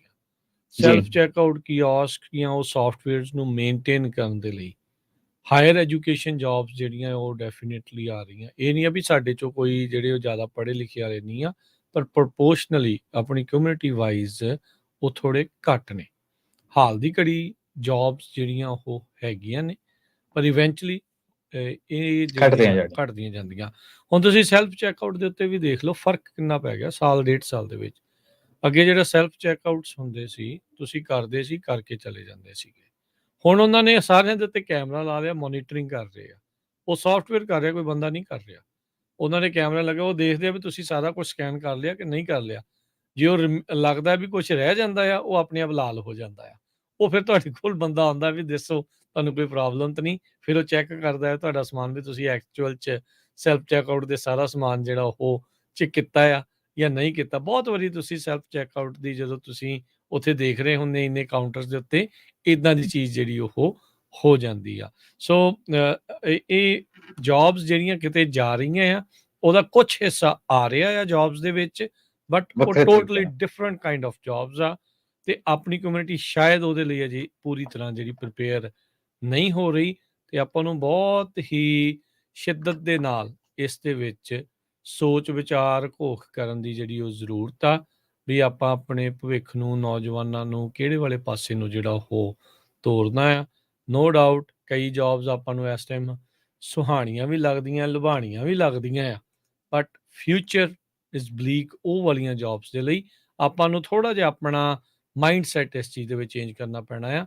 ਉਹ ਜੌਬਸ ਦੇ ਉੱਤੇ, ਉਹਨਾਂ ਚੀਜ਼ਾਂ ਦੇ ਉੱਤੇ ਫੋਕਸ ਕਰੀਏ ਪੜ੍ਹਾਈਆਂ ਦੇ ਵਿੱਚ, ਜਿਹੜੀਆਂ ਆਉਣ ਵਾਲੇ ਭਵਿੱਖ ਦਾ ਜਿਹੜਾ ਇਹ ਖੇਤਰ ਬਣ ਜਾ ਰਿਹਾ ਹੈ। ਜੀ ਰਾਜਕਰਨ, ਆਪਣਾ ਜਿੰਨਾ ਮਰਜ਼ੀ ਆਪਾਂ ਰੇਡੀਓ ਉੱਪਰ ਵੱਡੇ ਲੰਮੇ ਟਾਕ ਸ਼ੋਅ ਕਰ ਲਈਏ, ਪਰ ਸ਼ਾਇਦ ਆਪਾਂ ਹਰ ਇੱਕ ਐਸਪੈਕਟ ਨੂੰ ਕਵਰ ਨਹੀਂ ਕਰ ਨਹੀਂ ਕਰ ਸਕਦੇ, ਹੈ ਨਾ? ਸਕਦੇ। ਸੋ ਉਹਦੇ ਵਿੱਚ ਅਸੀਂ ਇਹ ਕੀਤਾ, ਤੁਸੀਂ ਫੇਸਬੁੱਕ ਉੱਤੇ ਦੇਖ ਸਕਦੇ ਹੋ, ਥੋੜੇ ਚਿਰ ਨੂੰ YouTube ਦੇ ਚੈਨਲ ਉੱਤੇ ਵੀ ਦੇਖ ਸਕਦੇ ਹੋ, ਜਿਹੜਾ ਵਰਲਡ ਇਕਨੋਮਿਕ ਫੋਰਮ ਦਾ 296 ਪੇਜਾਂ ਦੀ ਰਿਪੋਰਟ ਆ, ਹਾਂਜੀ, ਉਹ ਪੋਸਟ ਕਰ ਦਿੱਤੀ ਆ। ਤੁਸੀਂ ਆਪ ਉਹਨੂੰ ਦੇਖੋ, ਆਪ ਉਹਨੂੰ ਐਨਾਲਾਈਜ਼ ਕਰੋ, ਉਹਦੇ ਤੋਂ ਤੁਹਾਨੂੰ ਸਾਰਾ ਅੰਦਾਜ਼ਾ ਆ ਜਾਊਗਾ ਕਿਹੜੀ ਜੌਬਸ ਆ ਰਹੀਆਂ, ਕਿਹੜੀ ਜੌਬਸ ਜਾ ਰਹੀਆਂ, ਆਉਣ ਵਾਲਾ ਭਵਿੱਖ ਕਿੱਦਾਂ ਦਾ। ਸੋ ਇਹ ਸਾਰੀਆਂ ਚੀਜ਼ਾਂ ਨੂੰ ਤੁਸੀਂ ਉਹਦੇ ਵਿੱਚ ਇਨ ਡੈਪਥ ਲੈ ਸਕਦੇ ਹੋ, ਤੇ ਉਹਦੇ ਉੱਤੇ ਤੁਸੀਂ ਆਪਣੀ ਪਰਸਨਲ ਰਿਸਰਚ ਕਰ ਸਕਦੇ ਹੋ। ਦੈਨ ਰਿਲਾਇੰਗ, ਤੁਸੀਂ ਇਹ ਹੋ ਸਕਦਾ ਕਹਿ ਸਕਦੇ ਹੋ ਕਿ ਸਾਡਾ ਸ਼ਾਇਦ ਬਾਇਸ ਹੋ ਇਸ ਚੀਜ਼ਾਂ ਦੇ ਵੱਲ, ਤੁਸੀਂ ਆਪ ਉਸ ਚੀਜ਼ ਨੂੰ ਦੇਖ ਲਓ। ਆਪਾਂ ਵੀ ਵਰਲਡ ਇਕਨੋਮਿਕ ਫੋਰਮ ਤੋਂ ਆਪਣੇ ਟੈਕਨੀਕਲ ਟਾਕ ਸ਼ੋਅ ਦੇ ਵਿੱਚ ਆਪਾਂ ਕਈ ਵਾਰ ਡੇਟਾ ਰੈਫਰ ਕਰਦੇ ਹੁੰਦੇ ਆ। ਸੋ ਇੱਕ ਬੜੀ ਕ੍ਰੈਡੀਬਲ ਆਰਗੇਨਾਈਜੇਸ਼ਨ ਆ। ਜੀ, ਬਿਲਕੁਲ। ਸਮਾਂ ਵੀ ਹੁਣ ਹਰਵਿੰਦਰ ਸਿੰਘ ਜੀ ਆਪਣੇ ਪ੍ਰੋਗਰਾਮ ਦਾ ਸਮਾਪਤ ਆ, ਲੈਂਦੇ ਆ ਜੀ ਜੀ। ਹੁਣ ਆਪਾਂ ਇਜਾਜ਼ਤ। ਅਗਲੀ ਵਾਰ ਕਿਸੇ ਹੋਰ ਟੌਪਿਕ ਦੇ ਨਾਲ ਮਿਲਾਂਗੇ ਤੁਹਾਡੇ ਸਾਰਿਆਂ ਦੇ ਨਾਲ। ਆਪਣੀ ਫੀਡਬੈਕ ਦੇਣ ਦੇ ਲਈ ਤੁਸੀਂ ਸਾਨੂੰ ਈਮੇਲ ਕਰ ਸਕਦੇ ਹੋ info@punjabiradiousa.com ਜਾਂ ਕਾਲ ਕਰ ਸਕਦੇ ਹੋ 408-272-5200। ਫੇਸਬੁੱਕ, YouTube ਦੇ ਜਿਹੜਾ ਇਹ ਪ੍ਰੋਗਰਾਮ ਆ ਉਸ ਦੇ ਹੇਠਾਂ ਕਮੈਂਟ ਵੀ ਜਿਹੜਾ ਉਹ ਕਰ ਸਕਦੇ ਆ। ਜੀ, ਤੇ ਸੋ ਹੁਣ ਅੱਜ ਦਾ ਵੀ ਜੀ, ਜਿਹੜਾ ਟਾਕ ਸ਼ੋਅ ਸੀ ਤੁਹਾਡੀ ਫੀਡਬੈਕ ਦੇ ਨਾਲ ਹੀ ਇਹ ਆਇਆ ਕਿ ਤੁਸੀਂ ਇੰਡੀਵਿਜੂਅਲ ਟੈਕਨੋਲੋਜੀਜ਼ ਨੂੰ ਕਵਰ ਕਰਦੇ ਹੋ, ਇੰਪੈਕਟ ਔਨ ਜੌਬਸ ਨੂੰ, ਜੌਬ ਨੂੰ ਫੋਕਸ ਰੱਖ ਕੇ, ਸੈਂਟਰ ਦੇ ਵਿੱਚ ਰੱਖ ਕੇ ਟੈਕਨੋਲੋਜੀਜ਼ ਨੂੰ ਤੁਸੀਂ ਡਿਸਕਸ ਕਰੋ। ਸੋ ਇਹ ਤੁਹਾਡੀ ਫੀਡਬੈਕ ਦੇ ਬੇਸ 'ਤੇ ਹੀ ਅੱਜ ਦਾ ਜਿਹੜਾ ਪ੍ਰੋਗਰਾਮ ਹੋਇਆ। ਸੋ ਜੇ ਤੁਹਾਨੂੰ ਹੋਰ ਵੀ ਕੋਈ ਟੈਕਨੀਕਲ ਤੁਸੀਂ ਚਾਹੁੰਦੇ ਹੋ ਕੋਈ ਫੀਲਡ ਨੂੰ ਅਸੀਂ ਕਵਰ ਕਰੀਏ, ਸੋ ਜਿੱਦਾਂ ਜ਼ਰੂਰ ਰਾਜਕਰਨ ਦੱਸਿਓ। ਨੇ ਇਨਫੋਰਮੇਸ਼ਨ ਜਾਣਕਾਰੀ ਦਿੱਤੀ ਹੈ, ਤੁਸੀਂ ਉਹਦੇ ਤੇ ਸਾਨੂੰ ਸੰਪਰਕ ਕਰ ਸਕਦੇ ਹੋ। ਅਸੀਂ ਕੋਸ਼ਿਸ਼ ਕਰਾਂਗੇ ਉਸ ਕੰਟੈਕਸਟ ਦੇ ਵਿੱਚ ਉਸ ਟਾਪਿਕ ਨੂੰ ਲੈ ਕੇ ਅੱਗੇ। ਜੀ, ਬਹੁਤ ਸ਼ੁਕਰੀਆ ਹਰਵਿੰਦਰ ਸਿੰਘ ਜੀ। ਮਿਲਦੇ ਹਾਂ ਆਪਾਂ ਅਗਲੀ ਵਾਰ। ਉਦੋਂ ਤੱਕ ਲਈ ਸਾਡੇ ਦੋਨੋਂ ਵੱਲੋਂ ਤੁਹਾਨੂੰ ਸਭ ਨੂੰ ਪਿਆਰ ਸਤਿਕਾਰ ਸਨ ਕੀ ਰਹੀ। ਸਤਿ ਸ਼੍ਰੀ ਅਕਾਲ। ਅਕਾਲ। ਜਿਉਂਦੇ ਵਾਸਤੇ ਰਹੋ, ਹੱਸਦੇ ਖੇਲਦੇ ਰਹੋ, ਸੁਣਦੇ ਰਹੋ, ਦੇਖਦੇ ਰਹੋ, ਚੜ੍ਹਦੀ ਕਲਾ 'ਚ ਰਹੋ। Punjabi radio USA।